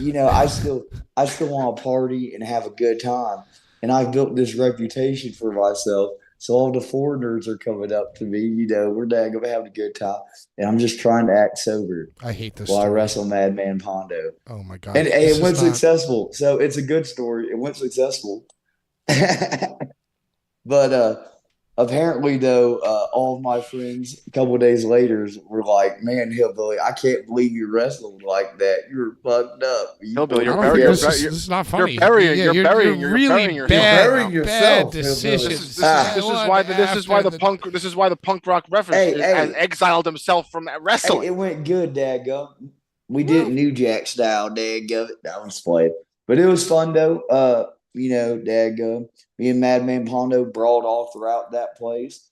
The crowd was crazy. Honestly, arguably, that might be the most people I've like wrestled in front of. Like, especially in an enclosed it was, building I mean, like yo, that. You're welcome. there You're were a welcome, lot of Hillbilly. people. You're welcome. You're You're welcome. welcome. There was a You're lot welcome, of people. Hillbilly. There was a Well, lot I'll of tell people. you this much: you got a We'll hefty delete this price whole to thing. pay with that tag for taking someone out who was destined to Yeah. take on Madman Pondo, and you took that away from him. So I don't Yeah, think I'm this is sure probably the Low last Life time I'm going to Louie. be speaking to you about this. But it's Yeah, I'm been sure great. Yeah, I'm sure Low Life Louie's going, try come find me. Oh, Tell him, come on, man. maybe He not knows after where to this find interview. me. Well, after what you did to him, we might not need to have another fucking barbed wire baptism and have you and Louie fucking square it up. I'm laying it down. I'll challenge him anywhere. It can be a Boulevard Bullies. You can come up to the You stole his XP Dub shorts. You stole his anywhere. shorts. God damn it. Yeah, I stole his clothes. Now I decided, what? I ain't gonna wear that nasty shit. I'm just gonna wear my overalls. You left a pantsless, low-life Louis in an alley in Yeah, Philadelphia. Pantsless. Hillbilly, I guarantee you this is not the last you'll be hearing from us regarding low-life Louis. But until then, my friend, we're happy you had a phenomenal Mania Hell yeah. weekend. And I'm sure the year is bright for you. You guys have XPW coming up. When's that? Is that this Saturday? Yeah. I'm leaving out daggum Thursday. We're going to California. Very nice. So it's gonna be Pomona, wrestling. Hell yeah. Yeah. I don't know if it's Pomona. I think it's LA. No, Wrestling at it's the LA church. Sacramento, Los Angeles, California. Los Yeah, Angeles. LA church. So All right. We'll baptized be in there. blood I'll see you there. Heck Hillbilly. yeah. Yep, y'all have a good one. All right, brother. Thanks for coming All on, right, you brother. hang up. Oh, wow. What a good. Whew. Okay. Completely buried himself there. I don't know why I would do that. Pretty interesting. I mean, I think that's just his character. You know what I'm saying? I guess that could be it. Just like I got confused before. Well, first and foremost, He's a cocaine hillbilly. He's a cocaine hillbilly. he has to take it easy. I mean, that's what is a cocaine hillbilly to do? Take it easy. I mean, But until then, Yo, you know what, We'll though? be hearing from Louis soon. Listen, I mean, Louis, if you're out there and you see this, please let us know you're okay. Send us some little signal. sorry of about your life. pants. sorry about your pants. Yeah. He wears Lola, overalls. and Hardcore Hillbilly, he's a sweet guy. He's a nice person to be around. Back to this week's giveaway because we Horror Pain Gore Productions won last week's giveaway. This set here. We didn't. But Hey, now wait there's a a second. Let me card. stop you, Bren. We in didn't the send comments, shit. we did not cut him off. The plan was to have a quick shot. Right. All right. That was the plan. There was nothing wrong with that. That was all No. part of the plan. That was all part of the plan. Thank you. Right. So we will not bury Hillbilly this week's giveaway anymore. is brought to you by He is already. the Erotic Depot in Sunnyside because when I went to get the swords, and I went to get the dagger, Yeah. they gave me free gifts. So now I'm giving it back to the Bulls of the Wood. So you told them the Boulevard Bullies are here to buy this X, Y, and Z. Well, when he sent the video I of what he didn't- bought for the match, I was like, oh, okay. Like, I'm waiting for my paycheck to clear, and Brian just brought $150 worth of dildos. It was $50 worth of dildos because it was buy one get one free dildos at the store. Swords. Yeah. Swords. Right, Bad swords. take. Dildo. Right, it's here. Yeah. Okay, so what this is a keychain. Okay. But if you put it on, it vibrates. Do you hear it? So it's not very much a keychain, but a vibrator. A vibrator. It's a Yeah, vibrator. it's essentially a vibrator. Right. And then also, one second, I'm going to put it off so I won't waste the battery. You get these little finger pleasure cuffs. They're ribbed for her pleasure. You put them on your finger, and you can go to town. Right? So that's what the Boulevard Bullies are giving away. Now, what exact town are you speaking of? Pound Town. Oh my Oh, God! yeah, What that's a. too cheap, though. And also, you're gonna get this lovely pack of This has got to be the GCW worst Collective show ever. 2022 collective cards. Nah, I need those shits, my nigga. Phew. Hey, Comment. Whoa, put him in jail, Pat. you know Put what, these Sean? fucks in jail. I don't want man. you to trigger. You know, just because Gotta be Brian is. careful as the night All right, goes so we'll on. let you off on a warning. You're on probation. Why do these fucks get warnings? I don't get warnings. I just get thrown in the fucking clink. Come You're on, on. in the slammer. You're all on probation. This is okay, and then also this is a full pack of cards without Come here. the chase card. No chase card, Come here. but it's 1 through 30. There's 30 cards in here. So you It took says- the chase? I took the chase because I Come keep the chase card. Sorry, guys. This is a yeah. free Your gift. little- It's your a little free arms. gift. It's a free gift. Come here. So you get 1 through 30, not Yeah, the that's 31st. Hell yeah. What was the You go look 31st? for You that. remember? Do it again, Pat. From the collective set, I think it might have been John Moxley. I think it might have been a John Moxley card. Oh boy, this has got to be the worst show on the internet. You know, I hate that you say Come that. on. Come on. Worse than Also, I've been Rivals smoking run weed tonight. down. I've been Way. smoking extreme cannabis, Oh, the dankest boy. Oh, stuff my God. for the most extreme stoners Jesus to puff. Christ. this is the latest we've done the giveaways. We were just Like catching up. 8:30. Yo, you know who I Comment, want to get? You comment. know who I want to talk to though? For real? I'll also throw in some of these posters. I really want to talk to Schlack. I think Get him I on. think between this week and next week we really got to throw the Schlack. signal Schlack up. comes when he wants, dude. I know. Schlack is a person. He is actually a bully. He considers himself a bully. I think that we So should. Schlack comes when he pleases. Fifth member, he says. That's I think Schlack. that, I think that we the should do fifth like a Schlack. I think we should do like a 40-minute Schlack. I think we should advertise and have a Schlack. I want to talk to him about Well, the show. you know the Schlack rule. Anything after 10 minutes is like he is like $10 a minute. Will You he? should call his portion Monster Piece Theater. Dude, Like, I just still be like that. It's I creative. still 20 cannot get seconds. over the whole fucking eat the turnbuckle final battle royal bloodbath Yeah, it was because it awesome. was the craziest thing I've ever experienced. Yo, awesome. I had so much fun. I I've can't never wait stepped for on so people much to see glass. the footage that we got and also that Icarus and Yo, his team got. I 'Cause felt it's like fucking insane. I felt like a wartime like news reporter. Like there was just like so much. I'm like you had to look over every shoulder. Hell yeah. Like you have like two, but you think you have four. It's like there's a tube coming this way. There's a new entrant coming this way. Larry's about to beat up the Larry at the jury. helm. So you don't want to miss it. Dr. Redacted and Lucky 13 ended up outside. They ended up outside the club fighting. No fans in sight. It was just a crew with just them two on the streets of Philly. Hey, it's 8:30. I want to cram as much as we can in here, and it is our post-Mania special. So I might just throw out there maybe an extra 15, a bonus 15 minutes from you guys. Can we do a bonus 15? It's down. the Blvd Bullies versus the world after Mania. It's got to run a little. We survived after Mania. Yeah. Before we get to Mania, because you know what? And I told Joe on Thursday. On Thursday, we're gonna get into all the mainstream. But I told Joe, we got to talk about our Mania experience Dude, together as a family. I don't know if anybody in this chat knows, but I posted an emotional story. But the whole entire experience was I saw cathartic. it, Brian. It was I liked cathartic, and it was just it was like a Well, once in a lifetime experience. before we that get you to can't that, recreate. let's get to I read deathmatch it, Brian. I drama. loved it. Before we get to Mania, let's get to deathmatch drama. Oh Because there's man. been a lot There's of no drama. way we're gonna get to Mania then, Pat. There's no way. Well, Well, you know what? I think the drama might be more important than my Um, cathartic experience. Let me set you up, Brian, before you go. The first thing that we have to mention is way back in the first half hour, you made an allusion to Matt Tremont throwing ham sandwiches at Akira. Ham Larry, sandwich. me and Larry both looted. Ham sandwich. Right. Comparing it to Kit Osborne throwing his little mosquito punches at Brian. So tell us about that. Let's start with that deathmatch dramatic tale. It's really kind of unclear to me, but I think it has to do with something between Daniel DeMonto and Matt Tremont and the title.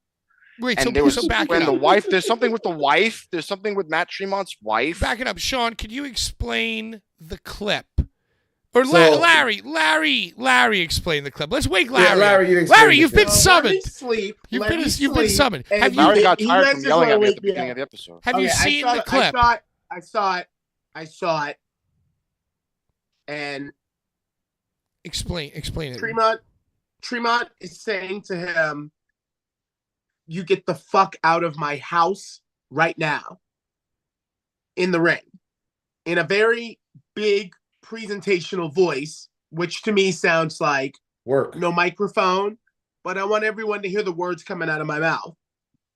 And then if you look very carefully, Akira says something back and then he spits in Matt Tremont's face. Oh, he I don't know if does. you'll caught Oh, this, yeah. but Akira Oh, yeah. spits. Wrestling. Full look, full Sounds like Tremont movie, full wrestling to movie. me. It is wrestling, Pat. But if I am a worker and someone comes out and I don't know that they're going to spit in my face in the It's over. ring that I'm the motherfucking proprietor of, I'm going to answer back, and I'm not going to answer back with spit. Nah, bro, that was wild, son. I'm watching it right now. That was wild. I see what you say. He spit because you see He the head spit in his motion. face. You see the head motion, and he tries to walk away, and when he does, bro, like I mean, a bear, like Devil's a bear. advocate. It could be an elaborate work. It could be an elaborate work to set up an H2O versus ICW, because ICW is flauntering. They have the final shows that they're doing, so they need some kind of storyline. So Matt Tremont having this kind of real life beef kind of make things interesting. I mean, Has anything been said about this? There's also a falling out of the Bocce boys. Has anyone heard of this? A Bocce falling. What? Bocce falling. Bocce A falling. ball. First, Like first, a ball's what? falling. Watch the ball. first, there was a post that said the page is dead. They changed the images to pro-Palestinian imagery, and it was like free Palestine. They changed all the imagery to free Palestine So that means on the hacked. Bocce ball. I don't know. I personally reached out to one John Hammer for some information, exclusive. but there has been no contact back. I've been no He soul. left John Red. You He, did the- he didn't your read it. best He didn't Geraldo open Rivera. the message. He probably saw my name and probably wanted to fight me. Sounds or like they whatever. got hacked. But I mean, since then, there's been it's went back to regular bocce graphics, but there's been less. Has there been an Bocce official activity. statement? No official statement, but there's been weird activity. There's just been weird, suspicious activity, sus activity, if you will. I think that I think I've heard rumblings of it being a money thing. Like there's a problem with money within the bocce world. Do you think that's why Akira spit in Tremont's face? I think that whole thing is a work, dude. I think that whole thing is. I personally think it's a work, that it's trying to build some kind of story between H2O and ICW, because there's always Danny DeMonto and Tremont originally had some kind of beef, no? Like before Danny DeMonto was running at H2O, there was some kind of kerfluffle between the two parties. But now I think they're trying to make it a work. I don't know. I don't know. You don't think it's a work? We did that at the exact same time, bro. Huh. I don't know, Gins. And I've heard that John Hammer is pro Matt Tremont, and that Andy D and the others are pro ICW chains. So there's a split. Civil War. There's a civil war. I believe that it's like a work, that they're all planning some kind of thing. But that's just me. Well, I mean, they're both They on rope you in. IWTV. Right. And the people are trying to move towards more of a sports entertainment vibe. Dude, they want more stories. You want more stories? People like stories. Hmm. Hmm. Well, I'll say this. I've seen a lot of worked stories where it's like, oh, they're going off, like very LT Bam Bam Bigelow-ish shit. You know what I'm saying? If you feel what I'm saying. 1995. Yeah, so to see somebody wail off like that, but make sure they hit you, because like the first thing that Tremont did was he grabbed him and hooked him with the left, and he started raining with the right. Then, as Akira's trying to get away, Akira's also looking for the punch to see where he's and he's just going off on him. We should go frame by frame. Take a To look me, at it kind of didn't look like a work thing. But here's the thing: Akira didn't try to hit him back at all. He tried to shoot to get him down. That was his attempt. Did Akira win a belt? Does Akira have a title? I'm not sure. Because I was there. Just came back. He was there to on No Holds Thursday. Barred, didn't he? He seemed to be. He just came back. Yeah, he definitely just recently came back. He's like, what, his third tour recently? He was Was there. I'm sorry, Matt Tremont was the ICW American Deathmatch champion. Oh, right? isn't it about who's taking what? I think Akira won. I think Akira beat Tremont for the championship, and that whole taking thing it to Japan was right. That whole thing was post Akira beating Tremont in H2O, and I think that Akira's taking the belt to Japan, and I don't think Tremont had any idea that that's what's happening. Or that's the narrative that's being told is that Tremont had no idea out in the ring, right? And I think that it's a dope. That's a dope. I think that's a good story. Is it not a good story? That's a good story. Amanda says, and Amanda, hey, shout out to you. You were so lovely and beautiful to me all weekend. All I do is scream and cry. Yo, that couch is getting through. We're moving, Amanda. She says, I know that stop sign ain't on my couch. The couch is getting thrown out, Amanda. Why you got to come here and say that? Why you got to come here and say that? We're moving to a new home. Also, peeling back the curtain. What's going on with our Amanda boy? had to come and say some shit. All right, just inhale your fucking garbage bag and try not to say horrible words to get us kicked off YouTube for one fucking week. Larry, I've been good, dude. Put that down. Or wrap it in tinfoil. Larry, there are 3 referees, 2 referees in XPW. There's Mortal Enemy and On-Sider, Perpetual Line Stepper Al Moreland. And then there's Pink Shoes. I like to refer to him as bitch ass Moore. Bitch ass Moore. I like to call him Fat Moreland. Fat Moreland is what I like that to too. Bitch ass Moore. Bitch ass Moore the whore. And then I think there's a third that I'm forgetting, but then there's also the Pink Shoes ref. Oh yeah, he's gone, bro. Mike Burns, who I saw on Thursday, had a lovely conversation with. Also, I had a conversation with him and Dwayne Douglas, former Isolation Wrestling Federation superstar, appeared on America's Got Talent. So what's going on with Mike Burns? I follow him on Instagram. He quit wrestling. He did the epic emo white writing on black story. He kind of went back and went back and forth. At first, he kind of seemed regretful, and then he seemed aggressive. He went from regretful to aggressive pretty quickly. If you didn't realize, 0 to 100 real quick. So, what happened that he had to post these things? Okay. Allegedly, there was a match. It was the Rust Belt Championship at RPW, and it was Thomas, the champion, Thomas Oliver. Thomas, right. And it was the 4-way match that Larry had no idea about, and that's why he was very upset. It was the Hoodfoot. It was Hoodfoot versus Thomas versus who's the one that it was fucking who's the one that got tight? Malcolm Monroe. Malcolm the third, and then Malcolm the third, MM3, and then the one we're talking about. Who was the fourth? Lou Nixon, right? Lou Nixon. Lou Nixon wins, but during the whole match, he gets a cut on his back, right? So he's trying to converse with the referee and trying to make sure that he's okay.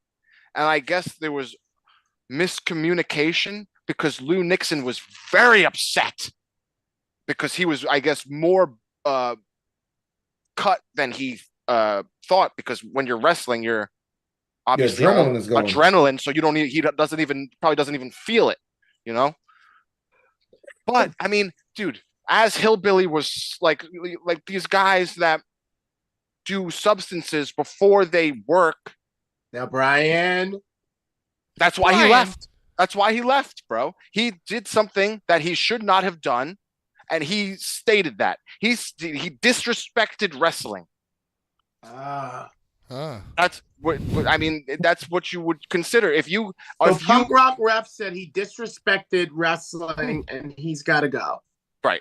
He's stepping. He's said he wants to hang out with his like cat and like get away from like, the stress of it all. His child. And his wife. Yeah. I mean, when you're with the guy, can't blame him. And you can't. And it's to the Punk Rock Ref's defense. These guys are all they're partying guys. Bro, listen. There's listen. I'm sorry. This is why I got it. This is why I got to cut it. I'm sorry. There is no excuse if you cannot tie your shoes while you're on the funny juice. Then you should not be sipping and walking. There should be no sipping before professional. There should be no sipping straight up like that. No, there shouldn't at all. Right. But they have men's lives in their hands. Technically, my point exactly. And like I know, and women and men. I know what you're referencing because I saw the video and I saw the ending of the match where Lou is on his back and he's trying to see where he's bleeding from, but he can't. And the person who should be relaying these messages to him is too busy with the guy who got his shoulders counted to the mat. He doesn't need help. The person who needed the help is over there looking to see where he's cut. And then he jumps out the ring and peels off. To be fair, to come to this guy's defense, when you get cut in a death match, he obviously was not severely injured because he wrestled. He's not severely injured. The Punk Rock Ref is claiming that it's just a flesh wound. It's a flesh wound. He's not a doctor. That's first and foremost. Yeah, what's he gonna do? He's not a trained His job EMT. is to relay the message. It's the claim. His job is to relay the message. His job is to make sure that when they work in that ring and there's glass around, that when they're taking bumps, those shards that give them those gashes are not around. You constantly move so the floor is as clear as possible. You do what you can, but if the guy is asking you, yo, how does it look? Do you see it? If he's talking to you about it, you give that attention. You make sure he's good. But I think there was communication, but I think that Lou and Punk Rock Ref, I don't know if it was the length, because Lou is from the UK, and like, oh, you hate it. I'm just saying, talking dude, another like, language. it's like, yo, I mean, it's not easy to understand. It's not easy to have a four-way. Conversations. It's a four-way.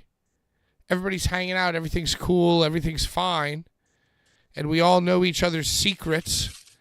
And then there's 5 people in the ring, and there's complete pandemonium, and you're just trying to like, everyone's in the same state of mind, and you're all just trying to like work through it like you've worked through it the entire time, and then all of a sudden, like, one guy is jacked up, and the other guy's jacked up, and one guy's hurt now. And so, of course, when you're like yelling at somebody, and your blood is seeping and squirting out of your fucking body, and by the way, Brian, this is just, as you would say, devil's advocate. But if we're all doing everything that we've always done every show up until this moment, and now all of a sudden, oh, okay, listen, I'm just a guy with pink shoes who likes to hang out. Okay, I can do a match. Oh, now I'm doing a fatal 4-way WrestleMania weekend where all these guys like want to fucking murder themselves. I'm just trying to do things the best I can. I'm trying to pay attention to each guy equally. From conversations that I've had with him personally, he takes his job very seriously. Larry can attest, right? But he's fucked up. But I'm okay, yeah. But I'm just saying that, like, hey, I've smoked a little weed and driven a car 1,000,000 times, and now I've gotten into a fender bender because the guy ahead of me stopped short. Was it the egg rolls or was it the ecstasy? You know, like, come on. Like, and listen, I'm just saying, that You're saying 6 to 12 or half a dozen of the other. I'm just saying that like it's not a dangerous situation because of the ref who, by the way, if he was stone cold sober, he doesn't know how to fucking assess wounds. It's a fucking guy off the fucking street who drives people from the airport. So it's like, what is he gonna do stone cold sober? Super glue it? You know? And Right. What should he have done, really? And once again, this is just devil's advocate. Just like everybody who gets their blood pumping and gets into a tough spot, then all of a sudden when they're screaming at somebody in public, they're going to reveal their secrets. They're going to reveal the things that they know are going to like go right for the jugular because that's how fucking mad and also on the same fucking tip that the other person. You know, I'm just saying, it's not so black and white. And I respect the guy for saying, you know what? Fuck it. I don't need this. I'm out. Just like that night. Right, because why should he be chastised? Why should he be chastised? He's not. Right. And once again, I'm not saying, okay, Tony Soprano, Chris Moltisanti, I'll never pass a drug test. You know? But what are you going to do? It's like, so we had a problem doing the thing that we've all always done 1,000 times before, and now you're yelling at me about the thing that I did with you and say that that's why this and this. That's kind of out of line. In a way. And once again, just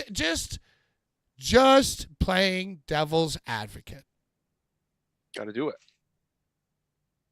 How'd I do, guys? I liked it. So there's no more drama. I think the argument was concise. You know, I'm just saying. So this is my shit. Like, I pulled up the video and I watched it maybe like 3 times from where you see he's concerned. We gotta get Sean like a teleprompter, telestrator. We do. Why can't you put it on what's back there? Because you guys come late. So there's no we time can have to set Sean anything up. point. We can have a 2-shot of Sean pointing to things. Well, you were late to the underground art. So the closing spot of the closing spot of the match. MM3 runs to the ropes, does a springboard right here and gets blasted with tubes. As he gets blasted with the tubes, he falls backward into Lou, who then puts him in a chokehold. Right. Following that, he's beautiful, out. Just like he's you. out, but out as has him choking out. He's checking his shoulder. As he's choking him out, he's checking his shoulder. The cut's not in his back. It's right here. So he's looking and he's trying to get the glass out his arm or off his shoulder. What does the ref do? The ref calls for the bell. Ref takes the knee. He's with MM3. Are you okay, MM3? Lou is still looking at the arm. Blood is pouring out the arm. Still with MM3. Lou's getting up, looking at his arm. Still with MM3, who's perfectly fine. Now, oh, damn, he won belts. Let me get the belts. Grabbing the belts. Lou's still on his knees. Gives him the belt that he did not win, that he just came in with. Now he folds the newly won title, attempts to give it to him. Lou references the arm, grabs it, raises the new belt. He clearly showed that there was something wrong. And as if you're wearing the stripes in the... Hold on, Brian, let me finish, please. If you're wearing the stripes in the ring, you have to understand that you're not only in deathmatch, you're not only there to call it down the middle, you're not only there to call an audible, you're there to protect them. If they see or they may seem hurt, you're to pick it up before they notice that. And he couldn't do his job with that, which may have led to him overreacting in the sense where, you know what, fuck it, I'm going to throw in the towel. I don't want to deal with the backlash of it. But the reason why he probably felt like that is because he was getting fucked up in the back. If you can't work fucked up, don't get fucked up. Go there to do your job. Yeah, That's it. I think it all sucks, and they all suck. And you're gonna do a job, you don't ride fucked up. Suck my cock for the way that they. Okay, well, I will. And I wish I was there with you, Larry, on Sunday, because I had my ski mask in my bag, and I wanted you to hop the rail and announce. Who said something to you? He got kicked off, or did you leave the show willingly, or did you get taken off the show, Larry? I hold on. Come on. I'm not asleep. I was asked after the way that I paused for many moments on last week's episode, Brian, when you revealed that main event that we just talked about. I was contacted by the promoter, immediately after last week's episode, it was like, hey man, I think it might be in everybody's best interest for you to just stay home. Kind of lame. And I was like, well, I really was only asked originally to announce Schlack. Originally, when this whole miasma came up, when I ever heard the name RPW miasma, XPW, King of the Deathmatch Schlack. Name 5 songs. Me, Larry Legend, would you come through on the 7th and just give me the old hee-ho? I was like, brother, of course. Somehow or other, that got turned into Larry, do the whole show. Okay? I agreed after giving a call to Mr. Roberto Negro. Roberto Negro. Friend of the Bullies. And him giving me the, or should I say, the blessing. And then last week's episode, Brian, you told me Hoodfoot was on the show. And I was like, oh shit. I thought Chris didn't use Hoodfoot because Hoodfoot was Danny's champion. So not to ruffle any of these feathers. I thought Hoodfoot was not in RPW. I found that he is. We remember after the SPO infamous body episode, it's on site. Lie. It's on site. Lie. Well, so, like I said, to take it all the way back to the beginning of the episode, I was with Ron Nemi all weekend because originally I was booked to do that whole miasma, to do the whole thing. But because of Blvd Bullies versus the world, don't do it, Lar. And I was still going to do the deal with Schlack, but I was like, you know what? I'm tired. I fucking was spent from fucking, the bloodbath, final bloodbath. So you didn't even do Schlack?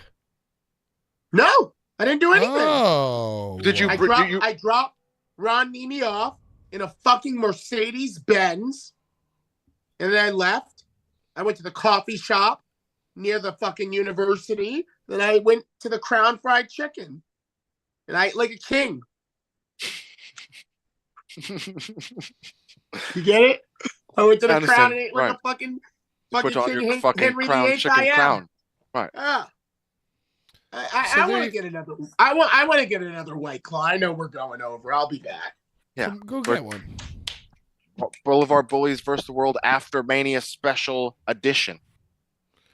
Yeah, so I guess what we got coming up this week is we'll figure out a day to do the premiere Let's shoot for Friday. Let's shoot for Friday. How you do a Friday? Let's just shoot for Friday. After SmackDown? Friday, 10 p.m. Okay. Should we talk about it now? Like, are we premiering the pod and then the match, or is it going to be like a separate deal? Like, what do you want to do? Maybe a separate deal. Maybe the pod first. Pod first, and then maybe the match Saturday. Because they talk of like they talk of like Pondo. It's funny because we're obviously pulled back the curtain and talked about the match, but Pondo talks about on the podcast. You guys stop saying pulled back the curtain. Jesus fucking Christ! I'm a little drunk. I've drank 1.5. How many? What's your beatbox count at? 1.5. Yeah. 1.5. It's good. Okay. I'm feeling pretty good too. What are you drinking? What are you drinking over there? Well, I had 2 of these Voodoo Ranger Tropic Force, which I fucking hate. Those are like 8%? Well, they're 9.5. 9.5 is good. So I'm not too far behind you. Mm-hmm. And Jesus Christ, I hate drinking them, but in my store on the corner, they're confused. So they're ringing them up at the same price as like a Coors Light. Yo, so they referenced they referenced GCW Bloodsport on NXT today. Well, that makes sense. Charlie Dempsey took part, and so did Shayna Baszler. Charlie Dempsey's William Regal's son, if you don't know. CM Punk was at Bloodsport too. So was Nia Jax. Was she on What was CM Punk involved, or was he just like hanging out? He was there. He was there with Nick Khan. I feel like he was like sitting on commentary or something. Yeah, definitely. Did he do commentary? No, he was sitting. He was sitting Production. from the command center. Oh, He was sitting next to Brett Lauderdale Gotcha, at the gotcha. command center, Understood. which is the exact same thing that last year in Mania, at Mania for the culture, Jeremy Borash and Gabe and one other fellow that I really didn't recognize, they all like just came in and like came up to Brett and were like talking to him at the fucking command center and pointing and, you know, doing the old, you know what I'm trying to say. Rubbing their little elbows. That's what they do with Brett Lauderdale. Rubbing their dicks These together. days they rub elbows with them. Docking elbows. Brian, put your tinfoil props down. They're censored. They're censored, dude. They're just wiggling in a way. This one's like uncontrollable. Oh, it bonked me, dude. So we all had a family dinner and we went to night 1 of WrestleMania. We're going bonus time. We're going bonus. Oh, Larry, let me bum one of those. Never mind. We all went to WrestleMania night 1. Emotional. We all had a great time. We drank and ate Wawa up until the very moment we needed to disperse. You know what? After walking through Lincoln Financial Field Security, I feel like I kind of boofed like 2 or 3 22-ounce beers, dude. Can I tell you that we could have walked into that stadium with like AK-47? I mean, are you sure? Yeah, we could. There has to be some type of AK-47 protocol. No, they did The not thing check. the thing that you walked through was the new security for TSA, and it was being tested out. That doesn't make any sense. Mania. That doesn't even make any sense. That doesn't. What were they had X-ray? Was it X-ray vision? They saw our dicks. Yeah, basically. And they were looking at the boobs and I don't believe you, Sean. No, and so they could see that we all had our lighters and our grundles. It detects. That's weird, dude. Because they plastic. They say that no lighters are allowed, but everybody. Plastic. It's metal too. There's aluminum. But you're not gonna. It's not gonna ring. What rings are like fucking. Right, but I could have had 100 different pieces to like a plastic Lego gun in my jacket pockets. Yes. Bro, if you try to go into Irving Plaza with a lighter, the security guard's gonna tap you down and take it. And even at Ring of Honor at Temple, I had to empty out all my pockets, put them in the basket, walk through the thing, scan the belt, T-pose. We could have brought in bottles of fucking Hennessy. We should have brought more drugs and liquor. We're stupid idiots. We're stupid fucking morons. We could have brought cheesesteaks. I'm still confused. I'm still confused by it. I've never seen anything. Every concert I've ever attended, I've never not been like asked to take out my wallet and keys. Yeah, like take your keys, wallets, and hats above your heads. And the phone. You're saying that they had up-to-date, amazing technology where they were taking photos of us, and they could see that through our skeletons, we had our people walking our wallets, at one time. Our thousands keys, of people and our lighters and our grundles. Yep. I think that's crazy to think. Total Recall. I think there's two. I think it's a placebo. It's like a placebo. With a beer, probably. Dude, they're like, I think that we're lucky. I think that we're lucky that nobody decided to fucking shoot up the place. Well, I think that if you're going to just use it as like a very relaxed mode. Here we go. I got the name of it. Here we go. I looked it up. Footy fans will be scanned by artificial intelligence before they are allowed into the MCG this season. It's new AI-powered full-body weapon detectors. The technology already used at airports and sporting events in the United States will be used at every point of entry moving forward for patrons entering events. No, because I don't want it. It's called Evolve, and it's. But I still got in with the thing that I wasn't right before the old school check. Then put that before or after the actual manual check.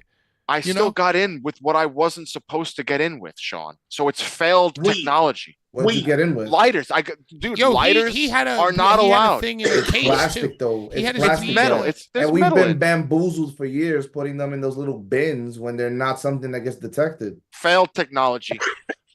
Failed. We've been bamboozled. I could have got in with a fucking Yeah. with some kind of weapon. I'd rather wait online and have everybody. What be if it was a checked. plastic weapon? What if it was a So plastic weapon, Sean? this is new technology that they plan to implement in all airports, but it's been tested out I don't like at this. sporting I don't like events. this at all. So Do they pat down? They still pat down people in airports. Well, it Yeah, you depends. still got to because- take your shoes off at TSA and Bro, shit. I think that if you're not getting patted down, especially after the crazy things that happen during like events where people are, is crazy to me. And also, You should be getting patted down. I don't want it to. You be could have mo- a- I don't want it to be more fucked up. convenient for the attendees. Like, I'd rather wait in line Right. and make sure everybody gets patted down, and then There was scan no- them with the fucking body shit. You Yeah. know, like double check the Is it- It was bags. different. It was Different- very it- different. Yeah, Very strange. and let me Very bring in strange. my lighter and my weed and my outside beers, because it's not an Outside AK-47. beers. Maybe the AI is on our side. Maybe the AI was like, lighter, okay. Hey, outside beers, not a threat. You seem fine. Go ahead. So I sat at the top row, the very, very 50-yard line, top row, right near the wall. I was standing on the chair, leaning, and just feeling all of the world, the wind beneath my wings. And they looked like ants. And the video screens were terrible, by the way. Like, they had no HD. They had like 4:3 video screens. Where were you One guys in the sitting? middle. I had pretty good seats. I was more towards the production tent. I was in the Oh. media section. Yeah, Sean had the most ridiculous seats. I was with GQ people. Yo, Both we were all nights. scrambling to get tickets. Sean was like, I'm going to eat these wings first. Brian, is that not true? Fucking Is Oh, that it's not so true? true, dude. That- You that were we were making all on our you were getting phones. your wife so stressed out. Everybody's stressed, and Sean's just eating wings and sipping we're his like, Hennessy. so Brian's like, I got him. Like, I was like, okay, Joe, we'll do this. And Joe's like, me and Joe are like, all right, engage. We're locked in. Deployment in 10 minutes. And Brian's like, okay, Brian I got didn't him. even. We're good. I'm still Let's eating go. wings, And and Sean's Brian's like, no, I'm over gonna have there. my dinner. Oh, I What don't am I fuck doing? around, bro. I don't fuck around. If I'm copping, I'm mad at myself because I should have just copped tickets for like hard cam. Oh, if you were Like, I going to go should- that hard. Yeah, you should've just I went spent the harder. money. I copped them. I Sitting next to prematurely green shirt evacuated. guy. You I had should've- phenomenal seats. Though. I had You good really seats, good but I seats. should have just like said fuck the whole world and got like these seats. But I'm satisfied Just bought the seat next with to my Cody Rhodes' with my mom. story finishing. I'm glad we were all there, man.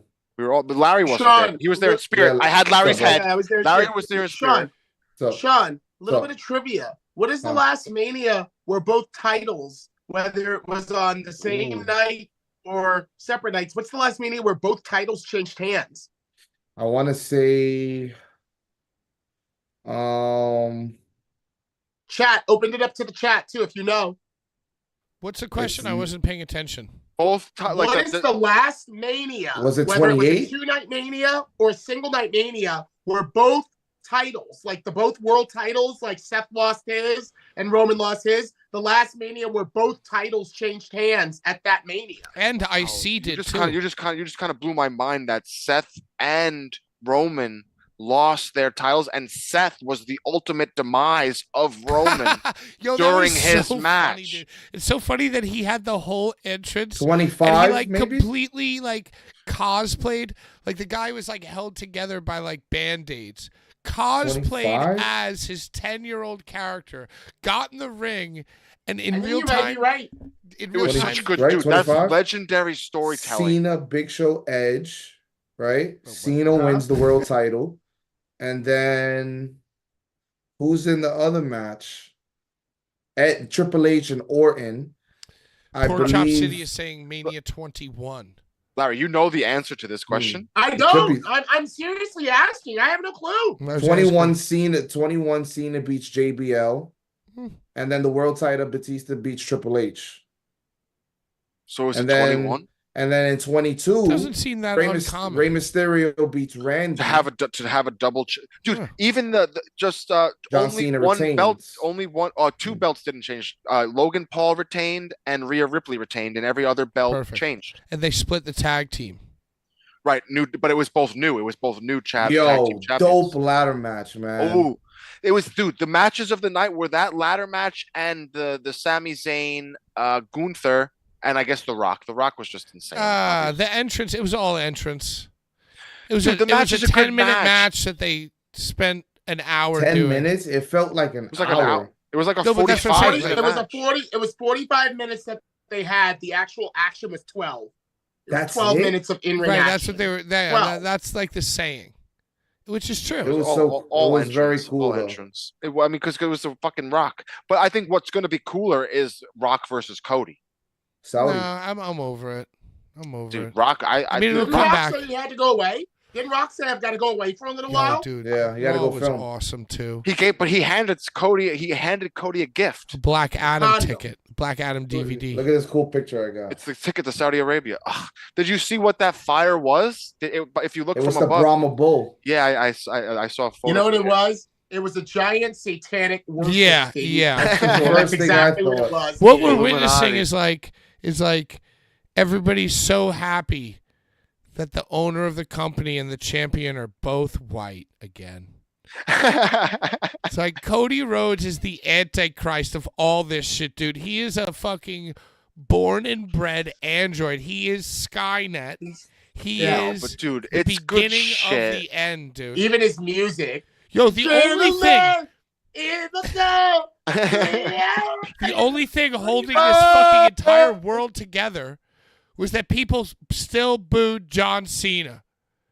The only thing holding this entire world together is that people booed Roman Reigns. It was so sad that Cena kept trying to cover his bald spot. It was so sad. He to touched his me. hair as much as I do when I have my hat off, I dude. know he kept like he could not do Randy, it. I was yo, like, bro, okay, Randy was dude. telling him too. Randy was like, yo, that bull spot. And he went, Yo, that match, that triple threat match with Randy Orton, Logan Paul, and Kevin Owens was fucking Oh. awesome, dude. You guys Logan are Paul, buying in to the satanic ritual that was WrestleMania. Look how night close I two. got, I Larry. think that night two might have been flawless night. And Cody Rhodes is about to be the Did president you watch both of the nights? United Larry? States of I America. did not. I only Did you see how close watched, I what is got, that, Pat? Sean? This is how close I got at the end. Oh, It dude, you were was- both. Sean, right on please the stop showing your motherfucker, dude. videos to the counterproductive. I please. got the We walk spoke of about shame. this. The walk of shame I got for night one. Oh. It was insane. I only saw night one Show from 10 minutes beginning early to so I end. can cue that up. Night two, Sorry. I came in on AJ versus LA Knight. Yeah. That was a sucked. great match, dude. So you just like you marked out for the So I German. mean, Brian, what is great? What is great? What is what is great? Double J. something Double that J. makes something that boy. makes me excited? Like watching. Double F. So Like, say- will you J- have you J- watched the double match F. again? Because when I was a kid, No, growing up, I only if watched a match is everything great, once. I watched it like right after it went off. Too many Like, I matches. watched Too it many again. matches That's to watch some again. old school shit. Yeah, too many matches to watch that shit back now. No, I don't really. I'm gonna be. I only watch movies and songs more than once. Like wrestling, I don't watch wrestling. I'll watch it once, but then I'll watch it like a long time later and Got go it. back to it. See, when I Like it's when different. I was a I kid, watch wrestling. when I different. was a kid, my favorite thing to do the Monday after I went to school was to put like the pay-per-view that was on Sunday night that I recorded, put it on again and like watch it all the way up until Raw. Watch it all the way up until Raw started. Roll over into You're Raw. a, Yeah. a true mark. You are, Hey, that's what I do Well, for. what? It's a new era. dude. But that's like what wrestling is all about. I'll say this, and I know You're I'm what gonna sound- wrestling's all about. I got 10%. I got 10% left. It's like I hate to say it. I hate to mark out. And by the way, if you want to hear all about the WWE and AEW talk, tune in on Thursday for the flagship show of Blvd Bullies. Here comes the lame. Like But Joe, shout out. I explained it to somebody like this because I got back to work and everyone's asking, "Oh, how was WrestleMania?" And I was like, "Yo, it's like I've been rooting for the Mets and watching the Mets my whole life, and they finally become good. And it's like they changed their owner and they changed their manager, and they've shuffled a few players around, and the team that I've been watching and rooting for and constantly disappointed about and constantly shitting on and yelling about and basically being influenced by the exact same thing. The New York sports radio media constantly complaining every single day about the New York Mets and the New York Yankees and the New York Giants and the New York Jets. That's basically my approach to pro wrestling. But now all of a sudden, the Chicago Cubs, the New York Mets, you know, whatever shitty thing that you watch all the time is all of a sudden like kind of good. It's like kind of really dope. And it's weird because my body is still resisting.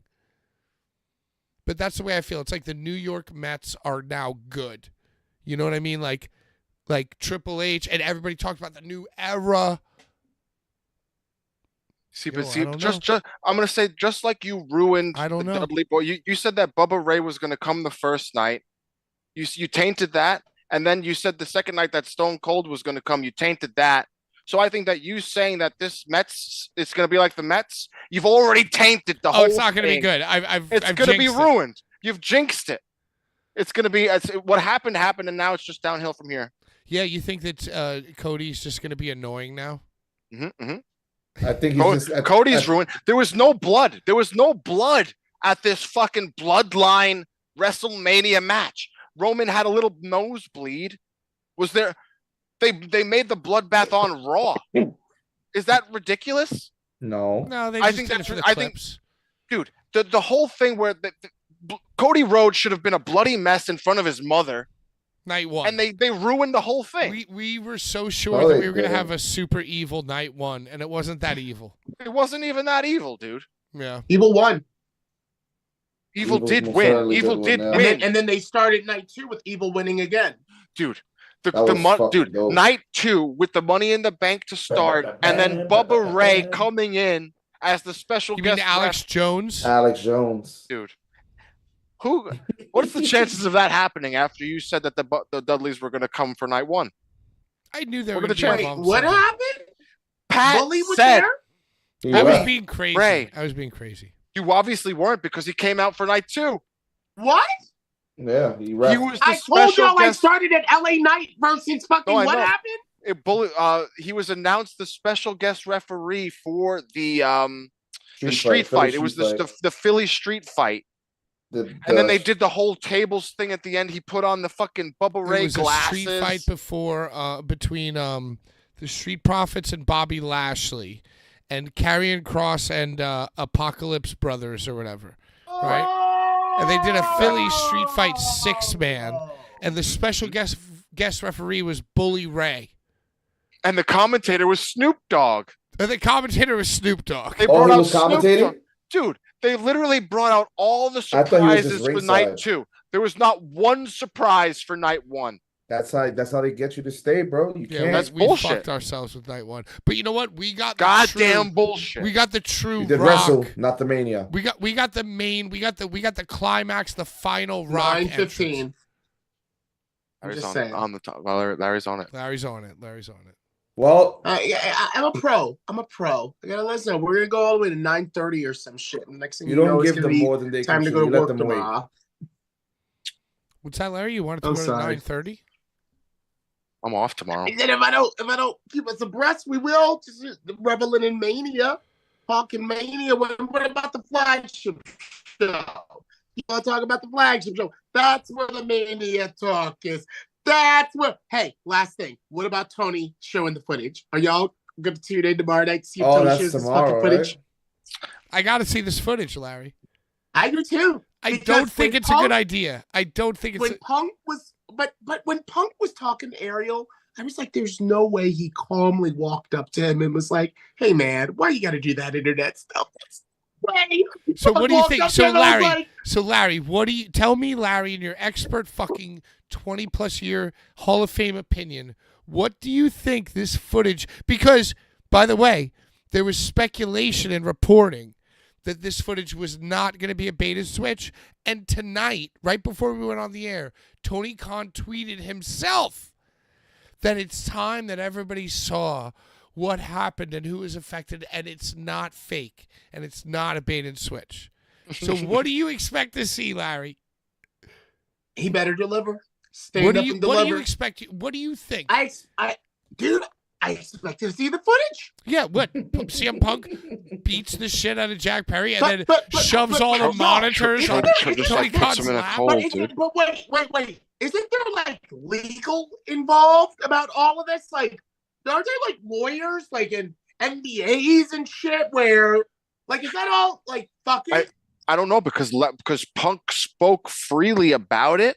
So I don't know if him speaking freely about it gives them carte blanche to just show the footage. It's not a good idea. It's not Because a good idea. like he basically just went and told the story of what happened. I can't So wait. basically, was like does that mean like there was an NDA signed and like when somebody breaches the NDA, it's up in the air and like it's a you know what I'm saying? Like does that could it not potentially just be a funny video that AEW produces that is just like a funny thing that they show Like the as Macho Man? They came like out an and told, adult swimmy?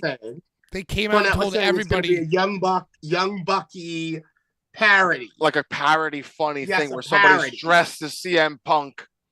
yes, a reenactment, if you will. Right, like a Discovery Channel reenactment. If that is what it is, it better be very Yo, fucking but good. even It better That could be that's very what it funny. is. That could be funny. Because fucking Tony came out and said it is not a bait and switch. So even if in storyline he's saying that, but then the Young Bucks like undermine him and make it a bait and switch, that's still such a bad idea. That's still so bad.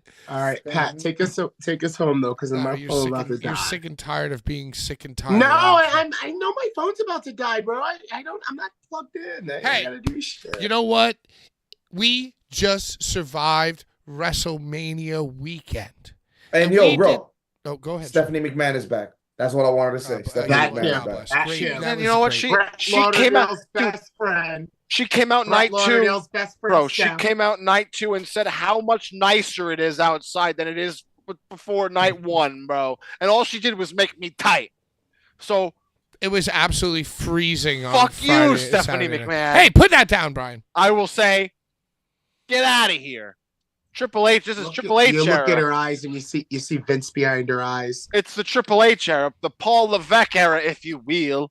So Stephanie McMahon, get out. Brian, put that kitchen utensil away, please. It's not a cooking show. Brian said, "Get out." All right. Go ahead, Pat. I've got Pull two. this out. Brian, put the other one away. Put it away. I have Put it to away. blame All right, me you know about- what? You know Fuck what? around. You You almost blame me about fucking made it, Cass. dude. Play us You out. almost made it. You Play know us what? out, Pat. Brian, you are in jail. Well, then the dicks are free. No, the dicks are not free, Brian. And you know what, Larry? Just because Brian wanted you in jail, you're in jail as well. That's right. And so, hey, listen, everybody. I just want to tell you, I'm so happy that every single person out there put on their Nike Dunk Lows and their ripped jeans and put in their shiny, shiny jackets and put on their shiny, shiny pants. And I'm so glad that everybody across Mania Weekend put in their shiny, shiny teeth and made sure to let everybody know that they love each other and the love is reciprocated. And you know what? I'm so happy for all of you. But you know what? Blvd Bullies, we're in a new era. And I can hold my breath. I can even not exist at all. So good job, everybody. Bust out your new sneakers and your shiny pants and your shiny jackets and your shiny teeth. And everybody go get their fucking B1 and B2 hair dye and have yourself the time of your life. Congratulations. We were just hanging out and eating the turnbuckle, changing the world, wrangling Brian, getting the best out of Larry. And anybody else can go ahead and die slow. Die slow. Anybody who wears anything shiny on WrestleMania weekend at a time. Bye-bye. I had to take my headphones off because I knew they were screaming at me.